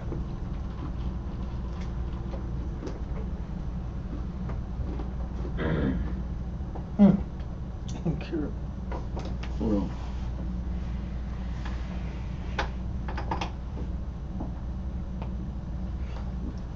All right.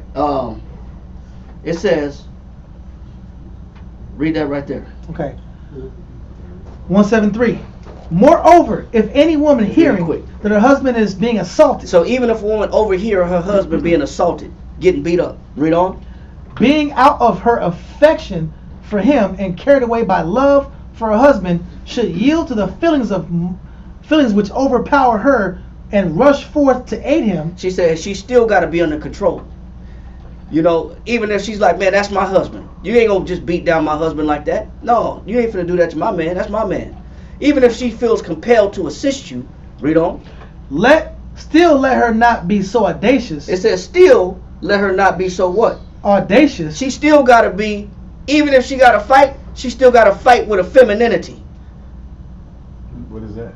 She can't be like. She can't be like a man. They're like world star, where she take her shirt off and she take her bra off and try to throw hands with her chest out like a man. Because you know what men do? Men take their clothes off when they fight. Right. Oh no! Oh, hold up, man! Hold my shirt, man! Hold my watch, hold my pocket, hold my chain, hold this, man! You got women that's doing that. Hold my shirt, hold my blouse, hold my bra, and she throwing hands, duking it out with her breasts out. Come on, man! That's world star. That's world star. Wow. That's not Bible star. He says she still got to be feminine. That means she don't take her clothes off and. Cause you seen the bangle earrings come off. You seen the damn all the 50 hoops. Hold on, stay right there. I got something for you. Stay right there.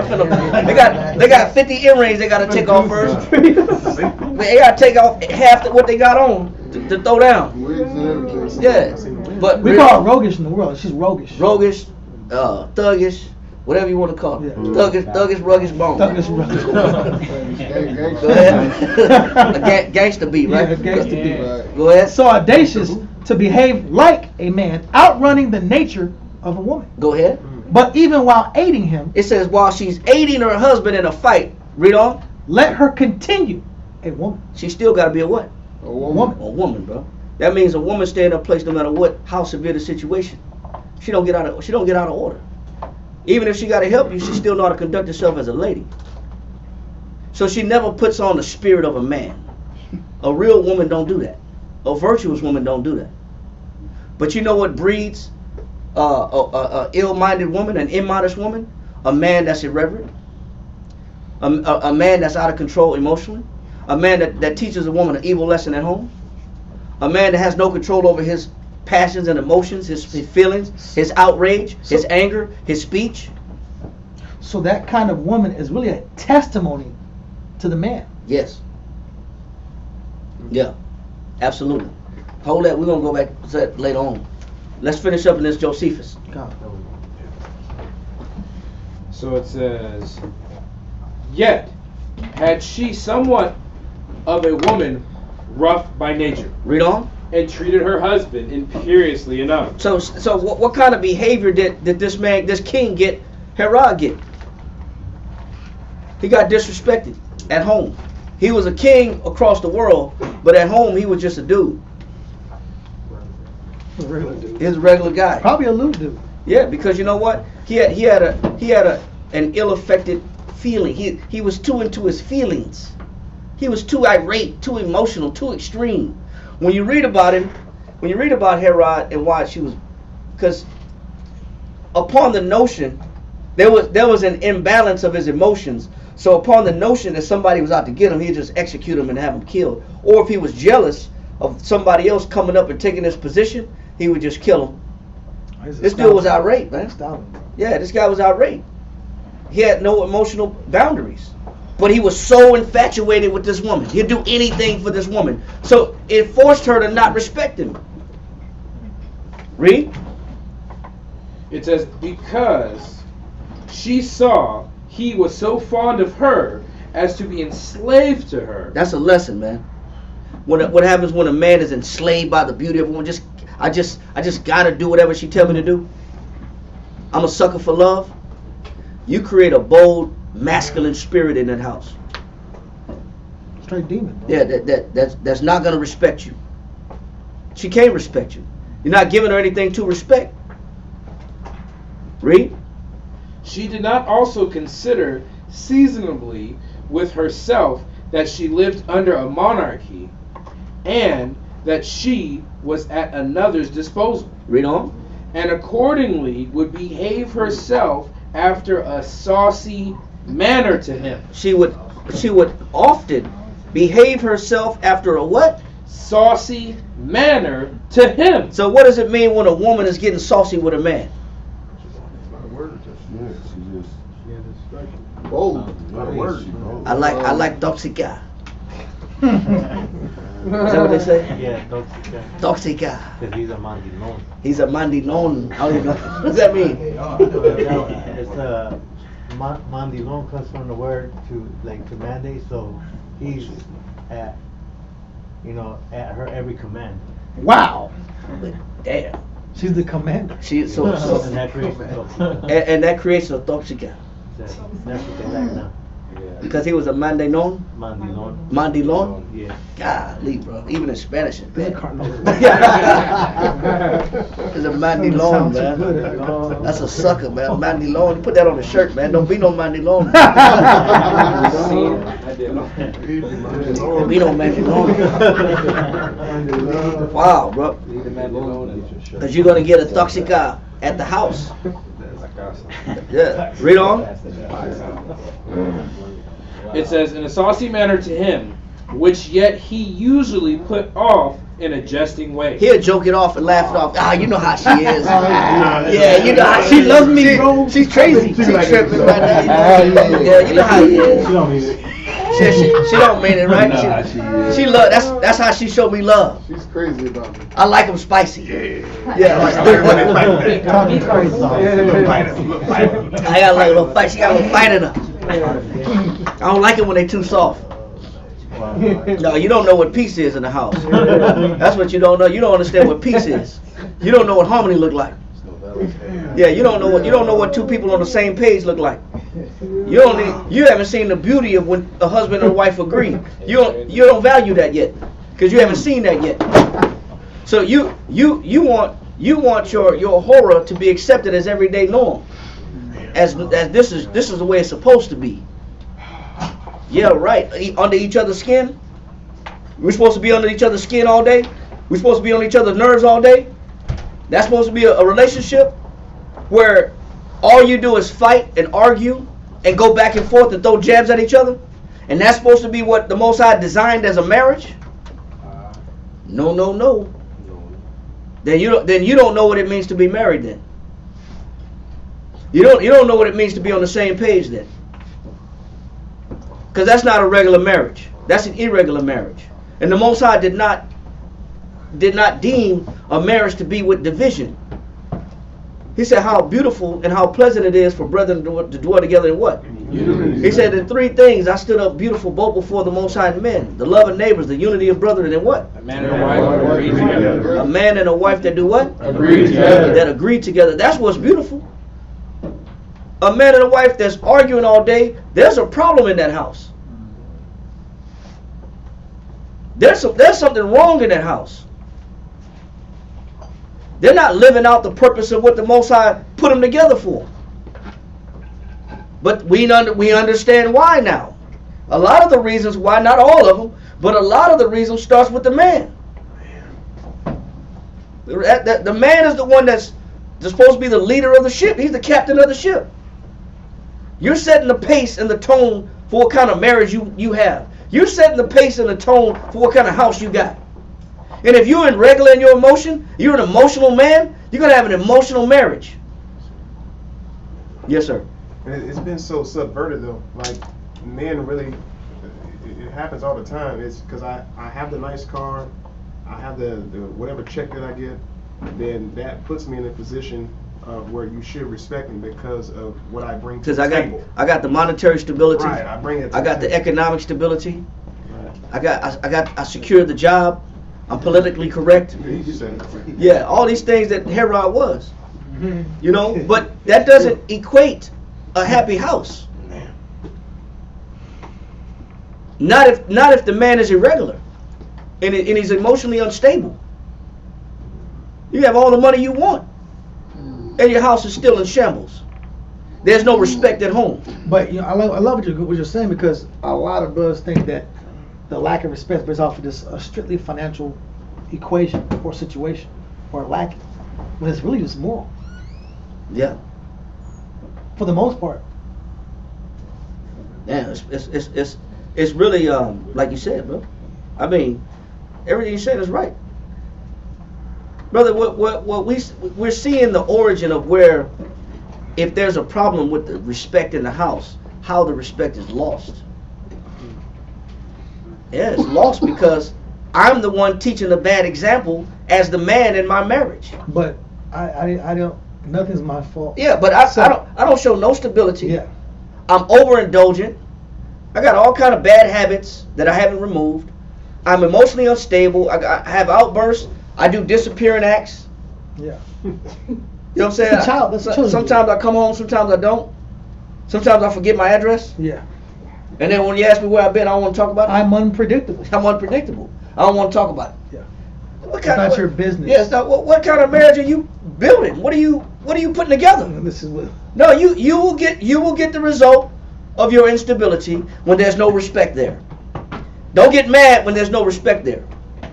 Well, or the sad part, I gotta fake the respect.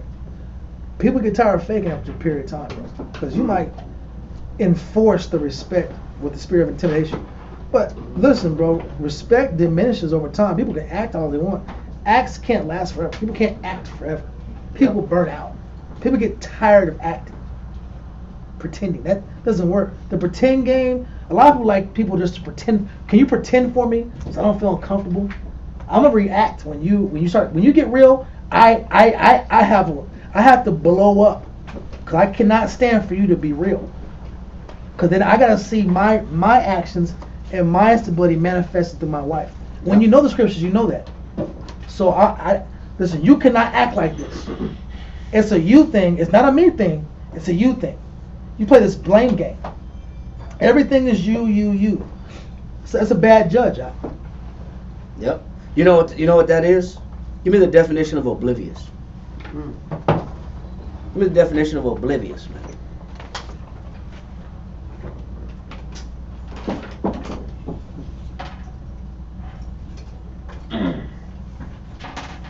Oblivious.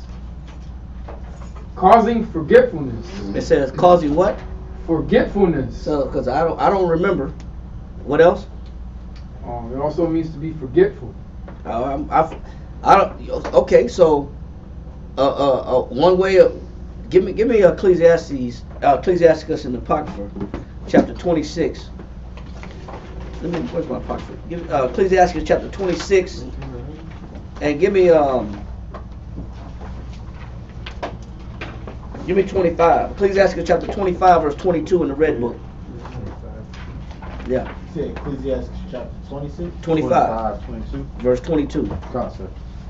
Ecclesiastes 25 and verse 22. Let everybody get it. What page is it in the Red Book? 86, sir. 86, all right. So for those that got the Red Apocrypha, 86, read that. Ecclesiastes 25 and 22. Read that. A woman, if she maintain her husband. So if a woman, one of the definitions you got, Kariah, of oblivious is what? Causing forgetfulness. So if a woman got to remember everything in the damn house, she got to remember all the bills. She got to remember all the doctor's appointments. She got to remember all the appointments that for the all the orders of business for the AC guy when the AC needs to change the filter. We got to change the AC filter. Yeah. When you got to get the oil changes. She got to remember everything. She's changing the oil. She changing the oil. You gotta remember the kid's social security number. Yeah, she got to remember all the social security numbers. Yeah. And she got to remember every damn thing. it's up to her to be the one to remember all the business. She's the savior of the house. She got to know schedules, appointment times. Babe, when my doctor's appointment? Babe, when I get my teeth cleaned? How often? When's the last time I got my teeth cleaned? When is that? You got to go to. Hey, when does the water bill due? Why the water cut off? Water didn't work this morning. That's crazy. But when she got to do everything, it said for a woman, if she do what? If she maintain her husband. If she maintain her husband, we're not talking about in a good way, not supporting her husband. It says maintaining her husband because he's unstable. So she got to maintain him. Read. Is full of anger. She gets what? Full of anger. Now you understand what I was talking about earlier when a woman is put into a position that a man's supposed to be involved in. He's the ruler of the house. He's the head of the house. But I didn't put everything into my woman, and it's up to her to make sure the house functions. That's Dwayne Wade. All the control goes to her. I just drop my check off and put my check on the table and go sit down and watch my TV show. But she controlled everything. And he cookies and milk. And I wonder why. What? I can't watch my channel. Did you pay the cable bill? I can't watch my channel. But she got to control every damn thing. So a man he don't commit nothing to memory, and she's got to control everything and write everything down, keep the schedules. She got to keep all the appointments. She got to pay all the bills. Too much control is given into her. What happens to her? She loses respect. She loses respect. Then what does she got to go to you for? Right. That's why she's angry. All you do is take. Did you cook? Did you clean? You wash my clothes? All you do is want. You like another responsibility. You're like something else you got to remember to do. You're like a duty now. That's duty man. Yeah. Not a man of duty. I'll take care of you later on. Yeah. That's crazy, bro. I need my pacifier, baby. Yeah. Come on, baby. Yeah. Medicine. I need my medicine. You like one of the kids. Read on. Is full of anger. She gets what? Full of anger. What else? Impudence. She becomes bold. Go ahead. And much reproach. And now she starts talking with arrogance and cockiness. Then comes that sauciness. Now she's saucy. You know why she's saucy? Because you gave up control. Because you didn't act like a responsible man with stability, mental stability that she could trust and depend on and lean on. You're too irrational. You don't make sense sometimes as a man. So therefore, she has to put all the care of everything on her shoulders. And it's really bad when you got a woman that thinks she's the only one that cares. If you got a woman that thinks she's the only one to give a damn, you're in trouble. Because then the respect really go out the window. Because then she's going to say, you know what? When can I be the weak one? Because a woman's supposed to be the weaker vessel, right? When can I lean on somebody? When can I not have to be strong all the time? But you want your respect as a man. But you want your respect though. But she maintains everything, but you want your respect. There's a problem there. Read on. A wicked woman abated the curse. And you know what's going to happen? She's going to start talking crap about you. She's going to start attacking your manhood and your dignity. That's what's coming next. She's attacking your dignity as a man. I should have, if I was going to do this, if I would have known this, I would never got married. I didn't know I was going to be married to a little boy. You better watch your mouth. I'm going to put these hands on you. Oh, like you always do. You always resort to violence. Yeah, I know. And Ike Turner. God. You always resort to violence. I know how you are. Oh, you going to beat me up again? Like you always do? Yeah. Shut your mouth. You get disrespectful. Now she's attacking your dignity as a man. We're going to prove it. Hold that. And go back to Josephus. Read off where you left off at. So it says she did, or do you want the because of enslaved? Yeah. Okay. So because she saw he was so fond of her as to be enslaved to her, she did not also consider seasonably with herself that she lived under a monarchy. That she was the wife of a king. She didn't look at him as a king. Read on. And that she was at another's disposal. And that this man could wipe her out at any time. She didn't care about that no more. She didn't fear what this man would do to her. Read on. And accordingly would behave herself after a saucy manner to him, which yet he usually put off in a jesting way. We know that wasn't no joke. Read on.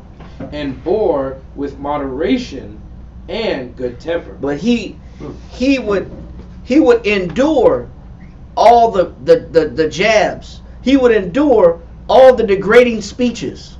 He would endure all the disrespect because he had an irregular affection towards this woman, because he yielded his power to this woman as a man, and he was unstable as a man. Put her in a position she ain't supposed to be in. Read on. That she really can't perform it. She can only do it for so long. Read on. She would also expose his mother and his sister. Now I'm talking about your mama. You know that sorry mama that you got? Dang. Your mama ain't no good either. Wow. Well, That's below the belt. Now she hitting you below the belt. Your mama ain't nothing. You ain't nothing. Your daddy ain't nothing. That's a sister. And we know it ain't nothing. We know what it is. Ooh. We know the real words she used. You ain't crap. Your daddy ain't crap. Your mama ain't crap. Your whole family ain't crap. You ain't never gonna be. You ain't gonna never be crap. You know, now here comes the shots. Shots is fired at you. shots fired. Because you put yourself in that position. Now she hitting you with low blows. Because now she talking about your mama. Read on. It says she would also expose his mother and his sister openly. Openly? Go ahead. On account of the manners of their birth. Now, you know what? Meanness of their birth. Meaning, account of the meanness of their birth. Meaning, she came from nobility. He's an Edomite. You don't deserve to be in this kingly position. You trailer trash. In other words, trying to tell me what to do. I descend from royalty. You're a fake puppet king that don't deserve to be worshipped as a king, because you're not a king, because you don't come from royal blood. Now here comes the low blows, because you put yourself in that position without having no self-control over you, and stability over your mentality, over your passions, over your feelings and emotions. You brought that on yourself as a man. Read on. And would speak unkindly of them. Now, jump down to line 222 in the Josephus. Line 222. It says, for as the king was one day... Now, did you finish that in Ecclesiastes 25 and 22? Sir. Read that one more time and then finish that part. We were in 23. Is that where you want? No, read 22. Yeah. Ecclesiastes 25 and 22. A woman, if she maintain her husband, is full of anger, impudence, and much reproach. Now, let that go and then jump down. Well, now this woman's got this disrespect. She has this boldness in her. She don't got respect for you as a man. Jump down to line 222 in the Josephus. Josephus 222. It says, for as the king was one day about noon laying down on his bed to rest him. Go ahead. He called for Miriam out of the great affection he had always for her. Uh-oh. Read on. Go ahead. She came in accordingly. He wanted some one-on-one time. He wanted some quality time around noontime. Like afternoon snack, right? Read on. But would not lie down by him. So now she wouldn't do what? Would not lie down by him. Now you want her to be affectionate with you. Now you want her to be effeminate with you. Now you want her to play the role of a woman with you. But you've done everything in the world to lose her respect. Because you were satiated and infatuated by her love. You had an irregular affection to your woman. an unnatural affection to your woman. Because you had no control within yourself. You had no self-restraint within yourself. You were an intemperate man. But now you expect this woman to lay down with you? Well, let's see how that goes. Read on. It says, and she came accordingly, but not lay down with him. And when he was very desirous of her company, she showed her contempt of him. She showed her what? Contempt of him. But now you want some affection. Now you're getting mad because what? She showed her contempt of him. Is she She's not giving him no affection. Exactly. That's how she shows? You know, that's a protest. Yeah. That's when a woman is protesting. You know what? That's a boycott. Yeah, that's what I can't say. That's a boycott in the bedroom, right? That's a bedroom boycott. That's that you sleeping on the couch. You sleeping on the couch? Yeah. Or she sleeping on the couch, one of the two. Or she sleep in the kid room with the kids. Yeah. She in the other room with the kids. Just so you don't try to pull nothing. Yeah, sweats on. Huh? So he said. So she showed her what? It says, would not lie down with him, and she was very desirous of the company. She showed contempt of him. We're reading history here, but it don't sound like it's 2,500 years ago, do it?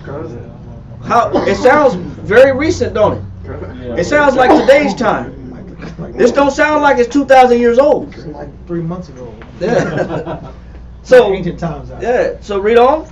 And added by way of reproach. So not only did she show how much she didn't want to be with him, she wouldn't lay down with him. She wouldn't become affectionate with him. Read on. That he had caused her father and her brother to be slain. Because she know what? She disrespected him because he was so emotional. When you read up, she had her father and her brother killed because he was an irrational man. Because he was an irrational minded man. But yet he wanted to lay down with her. She wasn't having it. Read on. And when he took this injury very unkindly and was ready to use violence to her. There it goes. He was ready to use what? Violence to her. So you wonder why a woman don't want to lay down with you. So what is a man's next move? Violence. Now I'm gonna force myself on you. Now I'm gonna get belligerent. I'm gonna get violent. Now, do you think you're building more trust to this woman when you resort to violence to control a woman, or you resort to threats to control a woman? Whose fault is it that she don't respect you anyway?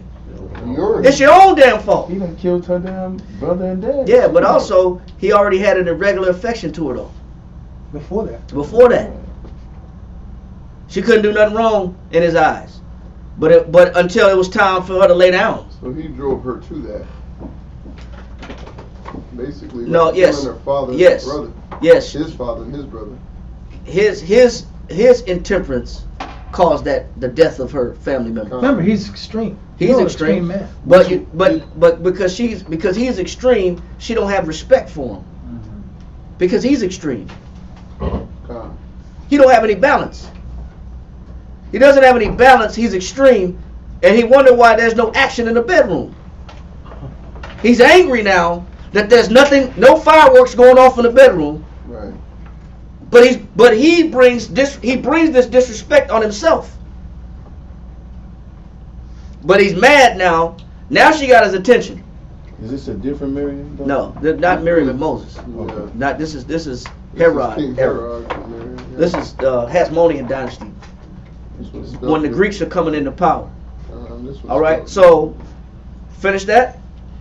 It says, and when he took this injury very unkindly, and was ready to use violence to her in a precipitate manner, the king's sister, Salome. Right, that's it. Let that go from there.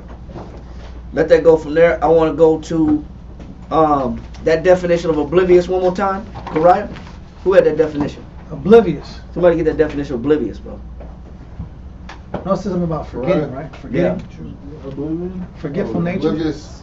Nature. There's multiple definitions of that word oblivious, bro. I have another. What you got? Not aware of or not concerned about what is happening. So when you got a man that is not aware, it's not in my mind. Because he's so self-absorbed, all he cares about is his feelings. He doesn't consider the effect that he's having on the people around him. God. Because he's so self-absorbed, either by his anger, either by his irrational thinking, either by his vices. All he cares about is his drink. All he cares about is his sleep. All he cares about is food or sex. This man is just self-absorbed. Which leads to men being callous. Yep. These are callous men, are numb men, and they put people in the position to have to do all responsibilities, but they can't naturally feel what people are going through. They have the inability to feel what their subjects are feeling. Yep. They can't feel what their children feel. They're unaware of the effects they have on their children. They can't feel what they put their wife through. They cannot feel what they put their wife through, or the changing of the mind of the wife. The mind of the wife does not change overnight. It is a gradual process, and they're completely unaware. They're asleep at the wheel. They're asleep when it comes to thinking outside of themselves. But they cannot be conscious of the fluctuation and the gradual deterioration of the mind of their subjects, or their people, or their children, or their household, or the people that have the authority over, because they're too absorbed in themselves. They're egocentric, they're self-centric, and guess what? Self-pleasing. They're self-pleasing, and self-indulgent. They're self-indulgent. So the Most High has to put them in the position of to be almost a slave to a negative authority figure, so they can feel what their kids feel. So they can feel what their wife feels. Most has to put them gradually under the authoritarian, under a negative authoritarian, a person that's unfeeling or callous or self-absorbed like them. Most has to put you in their shoes through changing your work condition and changing your employment condition and changing the condition where you're now subject to a irrational, intemperate, callous, immodest person. Now you're at the beckoning mercy of this kind of personality. And why am I at the beckoning mercy of this kind of personality? Because it's justice from the Heavenly Father. It's justice from God. Because I got to put you in this person's shoes so you can relate to your children. I have to force you in this person's shoes so you can relate to your wife. I have to put you in these people's shoes so you can relate to how they're suffering, because you can't read their suffering when you're in the position of comfort. Yep. You don't care. You don't know the effect you're having on the people around you. God, you don't know. You are oblivious. You're like Biden in the White House. Everybody's sitting here poor. Pockets is crazy. Can't pay for gas. He's sitting there on Air Force One, flying the skies, golfing, drinking good orange juice, eating ice cream in pictures, having a good time, but unconscious of all the suffering and poverty around him. And now you wonder why the woman don't want to have no affection, and she's having a boycott in the bedroom. But when you were ruler, you were completely oblivious to the spiritual starvation, and it's really abuse. Yeah. It's not physical abuse, but it is mental abuse. It's verbal abuse. Because you won't feed people what's necessary. You won't give people strength. You keep showing people instability. You won't be the man. Right. For them. So she got a sign up in the bedroom that say, no direction, no affection. Yeah, no direction, no affection. No consideration, no stimulation. She got a sign up. Yeah, you wonder why that's there in the house, in the bedroom. And you only wake up to the fact because you're not getting your pleasure. You're not getting your fix. If you were getting your pleasure, you would sleep at the wheel again. Nothing would change. God. You would continue on being callous to the needs of the people around you. Yeah. You would continually become oblivious to the nature of the household and the example that you're putting out on the household. Like Pharaoh. Remember, the scripture says Pharaoh, Most High hardened Pharaoh's heart. Yep. But he didn't harden the brother's heart. We harden our own heart. Come. We harden our heart against the suffering of people that are connected to us. Because I'm inconsiderate. Well, why I'm inconsiderate? Now I like that you brought this out, because now we understand why the spirits are like that. Right. These spirits have gotten hardened because I'm hardened to their condition. Yep. I'm unconscious of their condition. That's why his spirits have gotten hardened. Exactly. And that's a good point. I'm glad you brought this up. And now I gotta feel it. I gotta feel it in some way, shape, or form, where this person now is holding out on me, so to get my attention. Yeah. But now the Most High puts a spirit of fasting on her, right? Yeah. So now you gotta be spiritual. Now she gotta be spiritual. Well, there's a problem going on. Right. So Yeah. let's go to 1 Samuel. 1 Samuel chapter 25. Come. 1 Samuel 25, right? Yep. 1 Samuel. Hold on. Now he said somebody that's oblivious. They're not. Give me that last definition one more time. Oblivious, not aware of or not concerned about what is happening. Not aware of or not concerned about what's happening. Oh man, crazy, bro. Uninformed. Uninformed. What else you got? Causing forgetfulness. That's it, right? It said what? Causing forgetfulness. Causing forgetfulness. It's out of sight, out of mind. Inattentive. Inattentive. Good one. Absent-minded. It also means not aware of or not concerned about what is happening around one. Get this right here. I gotta read this right here. Read this right here. Back and follow right here. Page 253. Read this right quick. Come. Right here. Yeah. Being alienated. He's talking about you're supposed to be alienated from your passions. Wow. From your appetites. You're supposed to be. Does anybody not know what that means? To be alienated from. That means to be separated from, to be estranged from, to stand in opposition to. He says you're supposed to be alienated. Being alienated from them. Talking about your passions and your appetites, your emotions. You're not supposed to be in tune to your emotions and all wrapped up in your emotions. Wow, this is crazy. He said be alienated. Go ahead. Being alienated from them in your mind. Go ahead. Allowing none of them to cling to you. You're not supposed to allow your passions and your appetites and your feelings to cling to you. Wow. Go ahead. Standing above them all. You're supposed to be standing above your feelings and emotions and your powerful, bro. and your appetites. This is nuts, huh? Okay, so I'm sorry. No, go ahead. What you got? So you mean like standing above, you're looking down, it's the clarity where you can see, you can control. Right. Like You're standing above it. You have power. Right. You have power over it. It's crazy. You're not supposed to be a man that's so influenced that you're weak to your own emotions, that your emotions got you thrown and tossed to and fro like a child, where you're so emotional, or you just got such an appetite where you just can't say no to alcohol.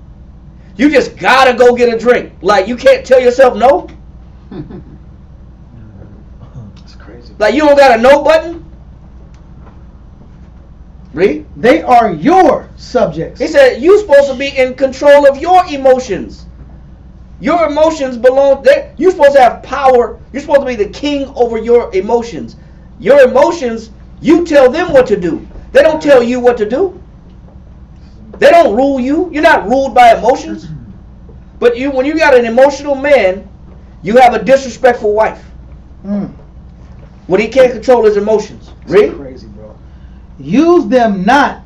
It says they are your subjects. Use them not as your rulers. Your emotions and appetites are not supposed to be your rulers. That is crazy. Go ahead. It says, since you are a king. You're supposed to be the king. As a man, we're not Herod. We don't have a land to rule, but you got a body and a mind to rule. So you're supposed to be king of your mind. You're not supposed to be subjected to your feelings and your indulgences and your appetites and your vices and your bad habits. Man, I just can't stop smoking. Then who's the king then? Newport is the king. Yeah.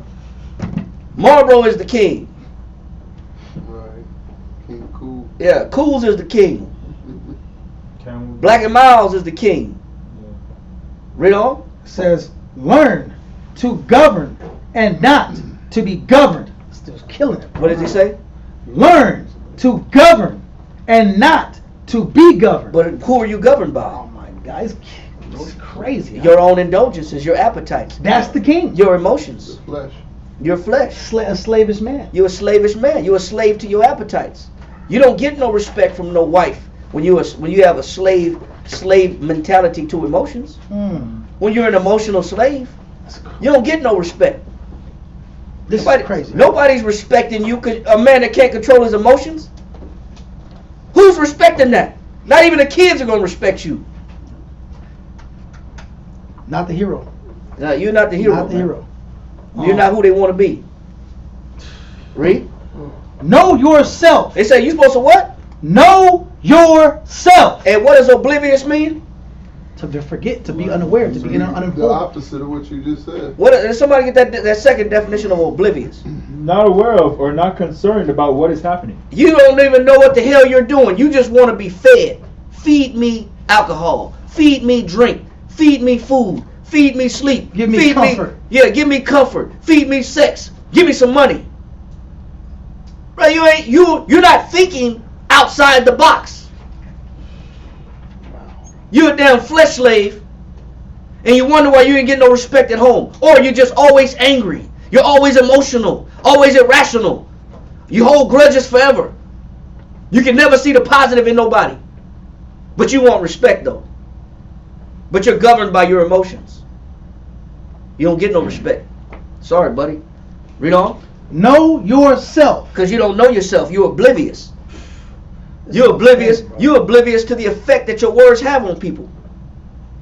You're oblivious to how your passions have a negative effect on your children, on your woman. Yes, sir. Another synonym for oblivious is non-receptive. Non-receptive. Not aware. Another synonym is not aware. Not conscious. To nothing. You're not paying attention. Everything's going but you know, the only time you pay attention when there's a protest in the bedroom. Yeah, you get your full attention. Now they got your attention. Now, what's the problem? There's a sit-in going on. Yeah, now what's going on? What's happening in here? Nothing's happening. That's what's happening. It's time to wake up. Yeah. Where you been? You know, it's been like a month. Okay, it'll be longer than that. Read on. Know yourself. Because you don't know yourself. That's the problem. When men don't know themselves, they lead themselves to being disrespected because they're not aware or conscious of nothing else, because nobody else matters but my feelings. Nobody matters but how I feel and what I want. Just give me what I want, satisfy me, do what I tell you to do, and I'm oblivious. Well, you know what? There's a result to having an oblivious leader. The people under you suffer when you got oblivious leadership. You got people that don't know themselves. They don't know the effect that they have on the people around them. Read. All your life. You're supposed to know yourself all your life. Read on. As Moses teaches us in many passages where he says, take heed to thyself. You're supposed to be paying attention to yourself. Crazy, huh? You're supposed to be knowing that, you know what, I'm drinking too much. You know what, I'm too angry. You know, I'm too emotional. Why am I so mad? I'm too jealous. You don't recognize nothing wrong about yourself? Right. You don't see nothing wrong with you. Okay. Go ahead. For thus you will perceive that you ought to be obedient to. And so it says when you do recognize what's wrong with you, then it puts you back in perspective of being a servant to the Most High like you're supposed to be. Read on. And what you ought to be the master of. And it shows you, you know what? Man, you know, I'm supposed to be a master over my emotions. I shouldn't be talking to nobody like that. I should be a better listener. I shouldn't be arguing so much. I shouldn't be fighting so much. I should have mastered that damn alcohol already. I should have mastered that cigarette already. I should have mastered that damn feeling of loneliness already. I should have mastered that melancholy already. I should have mastered that depression already. I should have mastered that suicidal mentality already. I should have mastered this already. The reason why you haven't mastered it, because you don't know yourself. You're not examining yourself. All you care about is what you want. That's all you care about.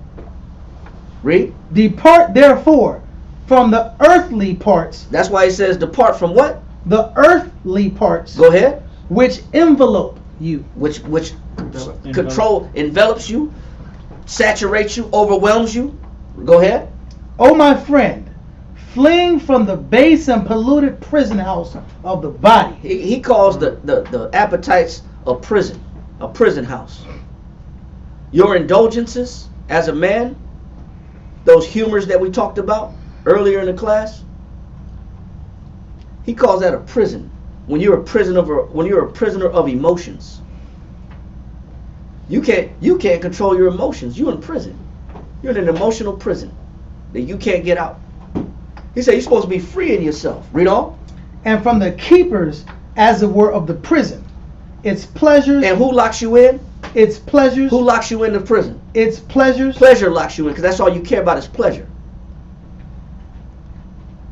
So because all you pursue is pleasure and what you want in comfort, it keeps you in that prison of emotion.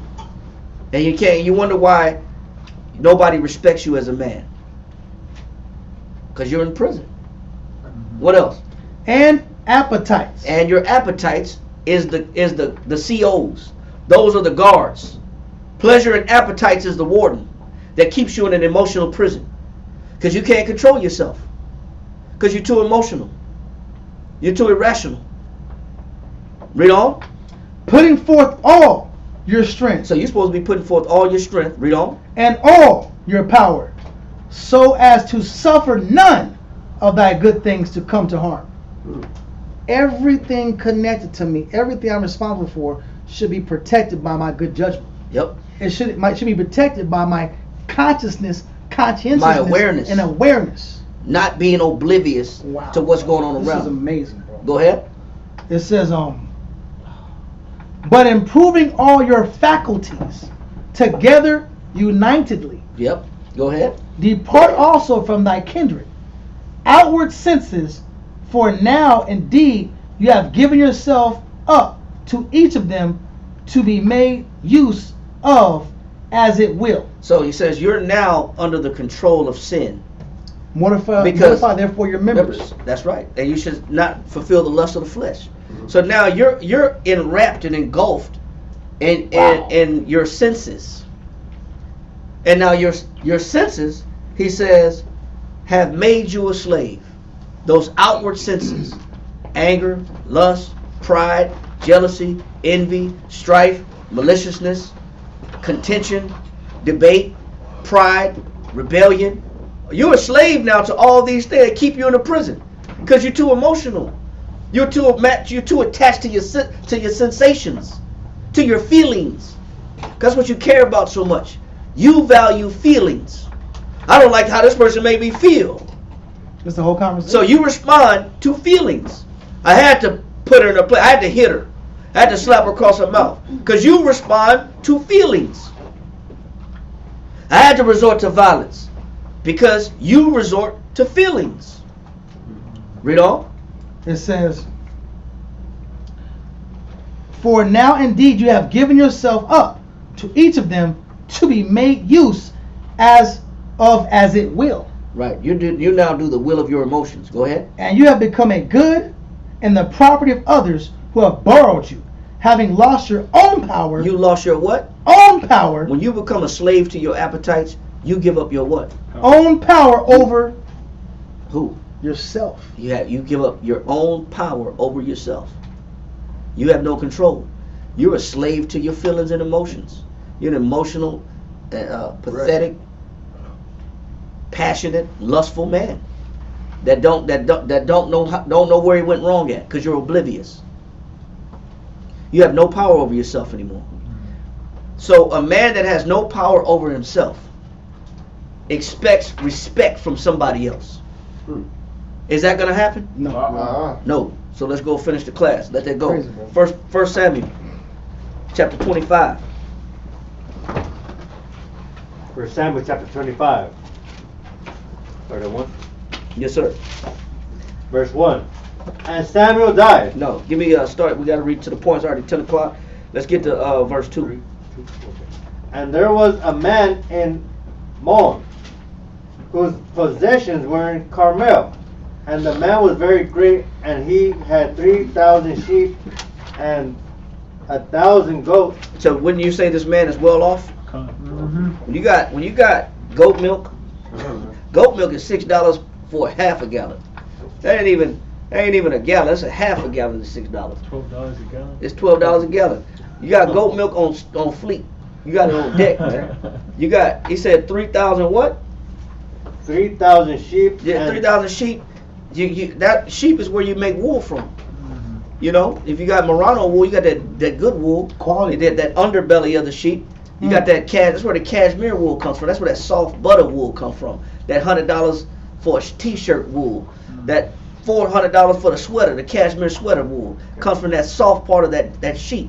Lanolin too. That lanolin, you got oil. Lanolin makes oil. You need that for the skin. Hydrates the skin cells. Go ahead. And 1,000 goats. Go ahead. And he was shearing his sheep in Carmel. Yeah, you got wool, man. You good. You got fabrics, bro. You got the finest wool. Read on. And the name of the man was Nabal. But his name was what? Nabal. Now the word Nabal means what? Fool. Yeah. The word Nabal means fool in Hebrew. This man was rich, but he was a what? Fool. He was a fool. He's a rich fool. We got to read this part to understand what we're talking about, what the Bible's talking about. This was a man that was wealthy, but he had no understanding. But he had some money though. Go ahead. And the name of his wife was Abigail. And she was a woman of good understanding. But she had the good understanding. He had the money, but she had the understanding. Very similar situation. Right. He was economically sound, but he was a fool. She was responsible and had good understanding under a person that's a fool. Submitted and married to somebody that's a fool. Read. She was a woman of good understanding and of a beautiful countenance, but the man was churlish. Churlish. Churlish. Get the definition of churlish. Churlish. Rude, surly, Oh, yeah, says, I couldn't take it. yeah. selfish, narrow-minded. Oh man, this man was selfish. Narrow-minded. This man was narrow-minded. Avaricious. Avaricious. Unplain, unyielding, cross-grained. Man, you know what? I like the beginning. Started that definition again. Says rude. This man is rude. What else? Surely. Churly. Go ahead. Austere, sullen. No, start from the beginning. The first definition you read. Oh, selfish, narrow-minded, avaricious. Let's use the first three. Selfish, narrow-minded, and rude. Avaricious is banging, bro. What is avaricious? Avaricious means having or showing an extreme greed He was greedy, man. for wealth or material gain. Remember when Nabal wouldn't Well, we even gotta give- get that yet. Oh, okay. Yeah. So he said what? What does the avarice mean? Avaricious, having or showing an extreme greed.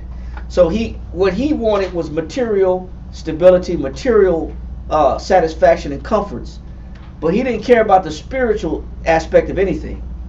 He didn't care. He was oblivious to the spiritual relationships that he was building and the sentiments of other people. All he cared about was gain. Wouldn't you say that was like Cain? Con. Like all he cared about was profits and gain, That was it. but completely unaware of how his actions was affecting the people around him. Narrow-minded, read on. Rude, But the man was churlish and evil in his doings. go ahead. And he was of the house of Caleb. And David heard in the wilderness that Nabal did shear his sheep. Read on down. And David sent out 10 young men. And David said unto the young men, Get you up to Carmel, and to go to Nabal, and greet him in my name. He said, greet him in my name. Because David's name carries weight around Israel. Because they know he's a warrior. They know he's a man of God. His name carries some weight. Jump down to verse 9. Verse 9. And when David's young men came, they spake to Nabal according to all those words in the name of David, and ceased. And Nabal answered David's servants and said, Who is David? He said, what? David. Who is David? I don't know no David. Who is David? Read on. And who is the son of Jesse? Man, I don't know. That he even went as far as saying, I don't even know who his daddy is. I don't know who he is or his daddy. I don't know his family. I don't know his lineage. I don't know where he come from. Now you got to be oblivious to, by this time, you got to be oblivious to David killing Goliath. That's a heroic feat that went down in history for a man that slew a giant, that as a child, that the whole nation was afraid of. But you say, who is David, as if you've never heard the story? He was famous for that. But you don't know who he is. That means you're so money motivated that you don't even know what's going on around you. Read on. There be many servants nowadays that break away every man from his master. He said David could have been a rebel. He could have been a man that ran off from his master. I don't know who he is. He could have been a runaway, a fugitive, a vagabond. Yes, sir. Would you say that he was just like being sarcastic? Because it did say who is the son of Jesse, and it didn't say above anything of him being related to Jesse. Yeah, you can say that, because you know what this man, you know what he's saying. What he's saying is, I don't give a damn who he is. That's what he's saying. I don't care who he is. Ain't nobody to me. Ain't nobody to me. That's what he's saying. Read on. Verse 11. Shall I then take my bread and my water and my flesh that I have killed for my shears, and give it unto, I gotta turn this page, and give it unto men whom I know not whence they be? So David's young men turned their way and went again, and came and told him all those things. And David said unto his men, gird you one every man his sword. Go put on your swords and put your war apparel on. Where's the killing that's finna go on? Go ahead. And they girded on every man his sword, and David also girded his own sword.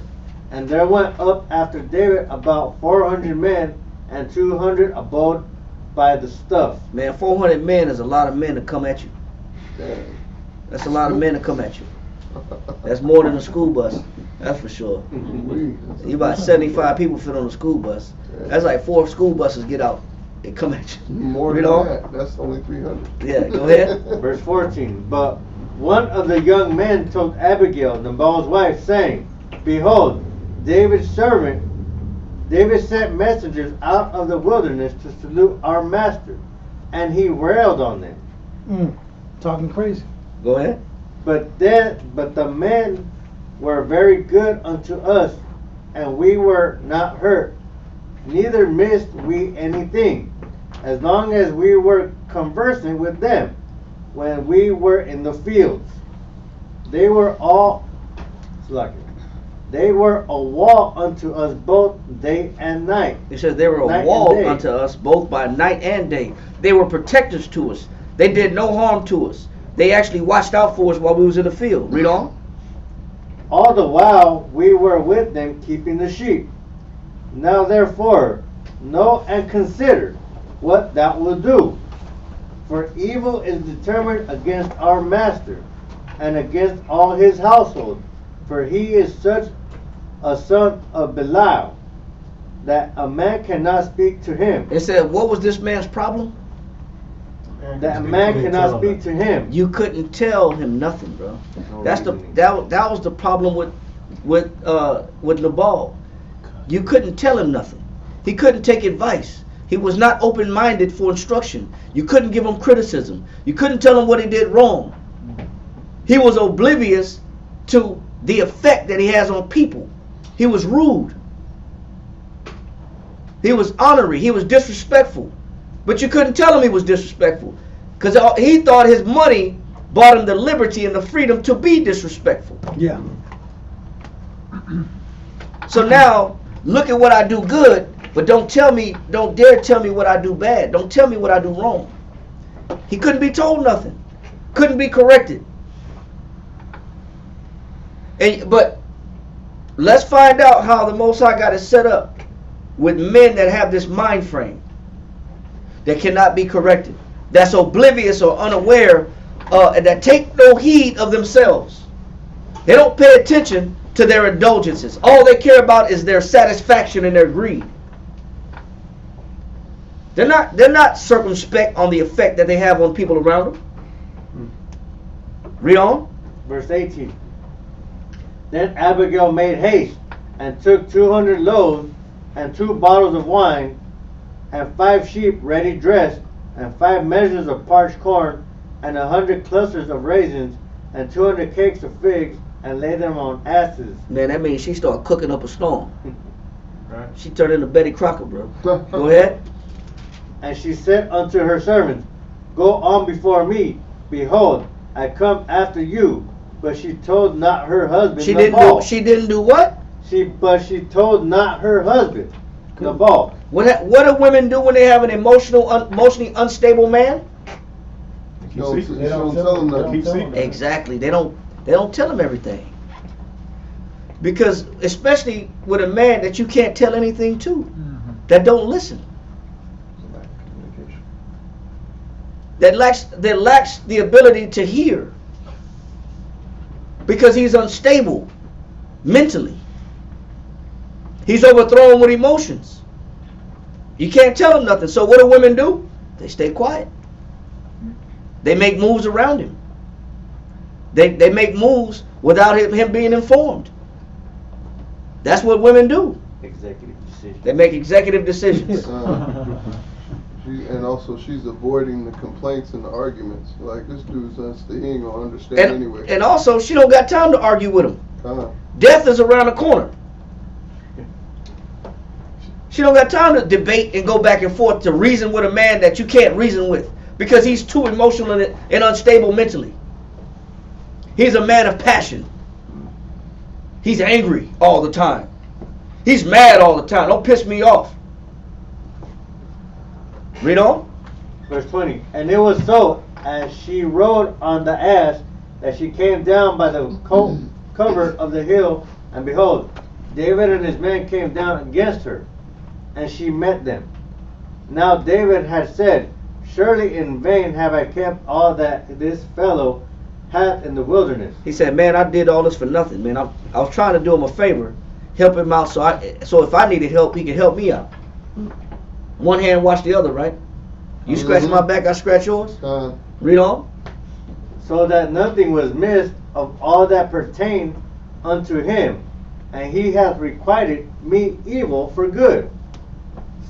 So and more also do the Most High unto the enemies of David. If I leave of all that pertain to him by the morning light any that pisseth against the wall. So this man was so self-absorbed, he couldn't even see when some good was being done to him. He took good for evil. He was that self-absorbed. He was that narrow-minded. He couldn't even see when somebody was actually being nice to him. When actually when somebody was trying to be considerate, he actually was so oblivious and disconnected, because he was enwrapped and engulfed in his emotions, he couldn't even see a good gesture. That's why it says, woe unto them who call good evil and evil good. God. Well, now we know why they see good as evil, because they're completely enraptured, enveloped. They're enveloped in their emotions, bro. Their feelings, yeah. They're all about their feelings. Read on. Verse 23. And when Abigail saw David, she hastened and lighted off the ass, and fell before David on her face, and bowed herself to the ground, and fell at his feet, and said, Upon me, my Lord, upon me let this iniquity be. So what is she saying right here? She's maintaining her husband right now. Right now, she's having to cover for his mistakes. Right. She's asking for mercy from King David for her husband's sake. Let her actions stand as an atonement. She's asking him to be merciful. Because you know what she's doing? She's covering for his mistakes. She's covering for his foolishness. How many times is a woman gonna constantly cover for a man's mistakes and still maintain respect? Maintain also means defend. Right. She's putting up the defense to secure the household. But how many times is she going to keep doing it? And still be expected to respect this man? Patience is going to run out. Exactly. Read on. And let thine handmaid, I pray thee, speak in thine audience, and hear the words of thy handmaid. Please give me an opportunity to speak. Read on. Let not, my Lord, I pray thee, regard this man of Belial, even Nabal, And man, Belial means to be nothing. Yeah, Or worthless. This man of nothing. So, what does she call her husband? Dang, this man of nothing. Even the ball. But you know how hard it is for a woman to be in a position where she has to be under the authority of a man that's so enwrapped in his feelings and his appetites and his lust. He's inconsiderate of the effect that he has on everybody else around him. Like a grown kid. Like a big kid, but she's expected to be in order. But and this is what we're asking sisters to be. When you come in this truth, this is what we're asking of the women of Israel. That you may be in a situation where you have an intemperate husband, but you still got to stay what? In order. In order. You may have a man where you can see all of his flaws, but you still got to do what? Be in order. You still got to stay in order. You in a situation where you got to cover constantly for this man's mistakes, but you still got to be what? In order.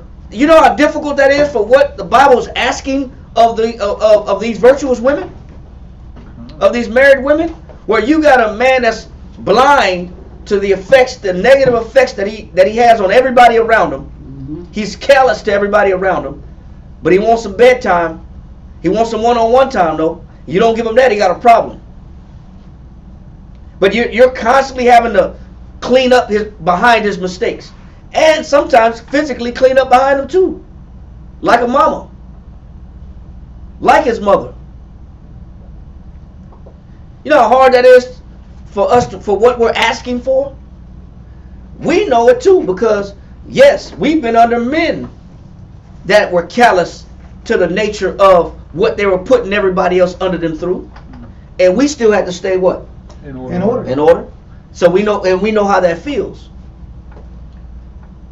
We know how that feels when you got to be under somebody that's rude, narrow-minded, and Sleep at the wheel. sleep, disconnected, oblivious, Aloof. aloof, and all selfish, and all they care about is what they want, satisfying their flesh. But you got to be in order for that. You gotta listen and take orders from a person in that mentality. And take it serious too. And be serious about it, not laugh it off. And you got to cover for his mistakes. When he decides to go to sleep, or decides not to come home, or decides not to be responsible, or decide to blow all the money in the house. Yeah. And you still got to be in order. That's a tough call. And if you're in that situation, you got to lean on the Most High that much more, male or female. Whether you're in a situation with under men, or you're a woman in that situation under a husband that's showing those type of qualities. You got to lean on the Most High that much more. But you still got to be in order though. That's still not grounds for disrespect. What did Miriam do wrong against Herod? She disrespected him. She started openly disrespecting him. She got out of order. Abigail chose to stay in order and said, you know what, I'll take the blame and put it on me. I'll take the blame. I'll be at fault for his mistakes. I'll cover for his mistakes. Read on. Verse 25. Let not my Lord, I pray thee, regard this man of Belial, even Nabal, for as his name is, so is he. She said, as his name is, so is he. His name in Hebrew means fool. She said, please bypass and let it slide, because I married a what? I married a fool. And he lives up to his name. Please let it slide, because I married a fool. This, you know what? This should be a warning also to new sisters that's listening to these classes, that you got to be careful who you lay down with and who you decide to marry.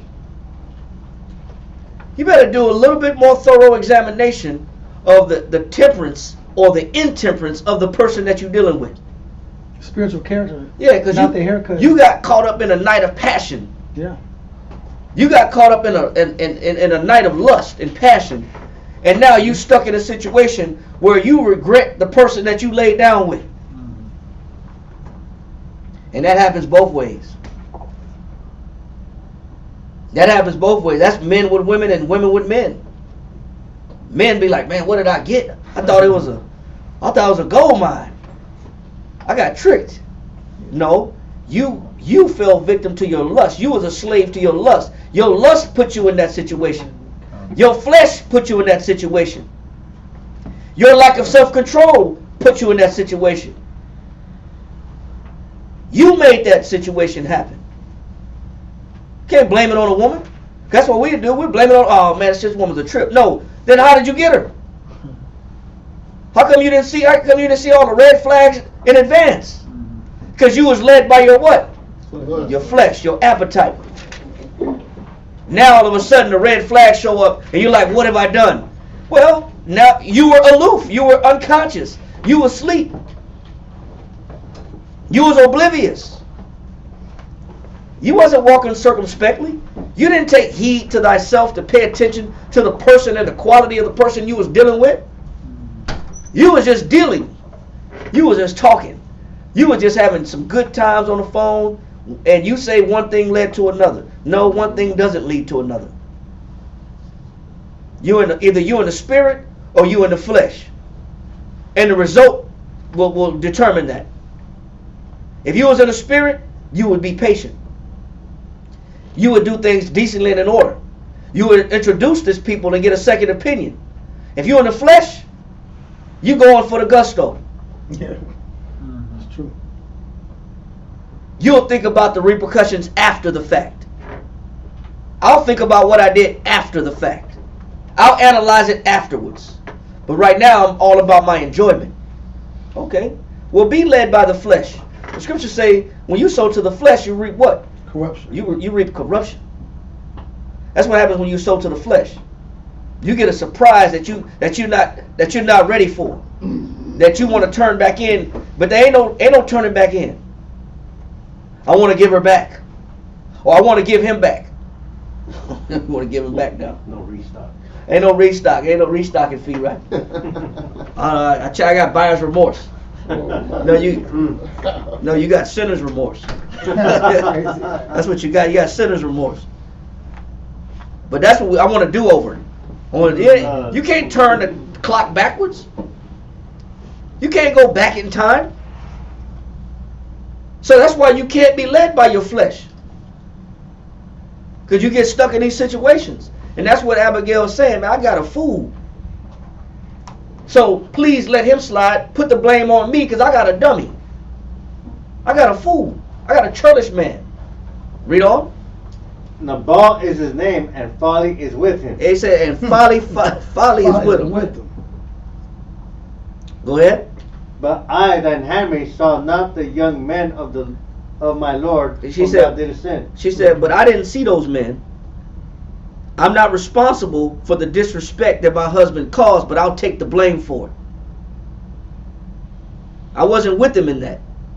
We don't see eye to eye in how he disrespects people, but I'll take the blame for it. Folly, an absurd act, a weak or absurd act, not highly criminal. Yeah. Man, read on. Verse 26. Now therefore, my Lord, as the Lord liveth, and as thy soul liveth, seeing the Lord hath withholden thee from coming to shed blood, and from avenging thyself with thine own hand, let thine enemies and they that seek evil to my Lord be as Nabal. And now this blessing which thine handmaid hath brought unto my Lord, let it even be given unto the young men that follow my Lord. Read verse 31. We'll end it with that. Verse 31. That there shall be no grief unto thee, nor offense of heart unto my Lord, either that thou hast shed blood causeless, or that my Lord hath avenged himself. But when the Lord shall have dealt well with my Lord, then she's talking in reference to David. She says, when my Lord, the Most High, blesses you and puts you where you belong and where you need to be at. Read on. But when the Lord, the Most High, shall have dealt well with my Lord, then remember thine handmaid. I'm being respectful. She's being respectful. She's being respectful, but what is she saying? Remember, don't forget me. She said, don't forget about me, man. What she's saying is, she's the handmaid, right? She putting a bid in. Save me. Save me too. Remember your handmaid. Remember your handmaid. Yeah, don't forget about me. Right. She put a bid in, man. Wow. When the tables turn, if ever the tables turn, don't forget about me. With the eyebrows up. Yeah.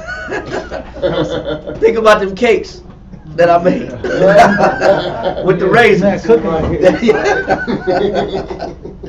Any questions? This is what happens to the intemperate man. Yeah. You brought it on yourself. You got a situation at home that's unstable. Analyze yourself. It says, "Take heed to thyself."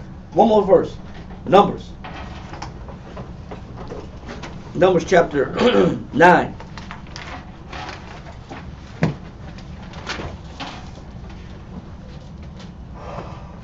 I'm sorry. Deuteronomy chapter 4 verse 9. Sorry. Salaki. Make that correction. Deuteronomy chapter 4 verse 9. Read that last verse. Deuteronomy chapter 4 verse 9.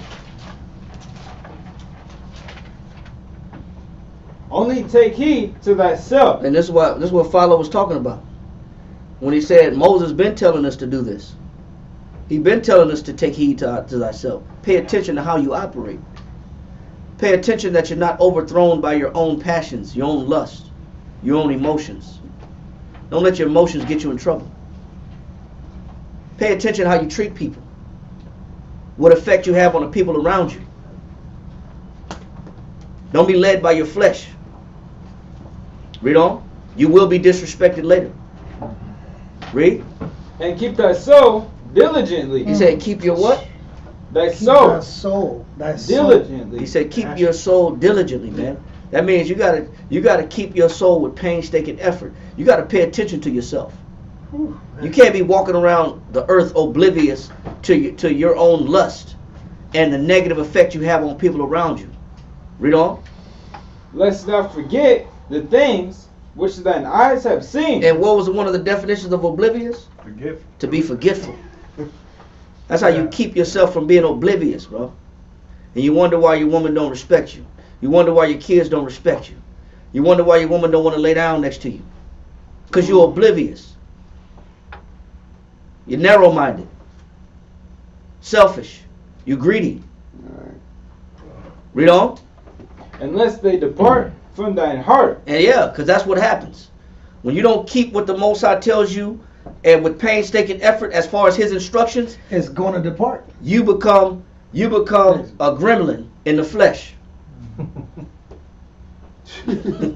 Read on.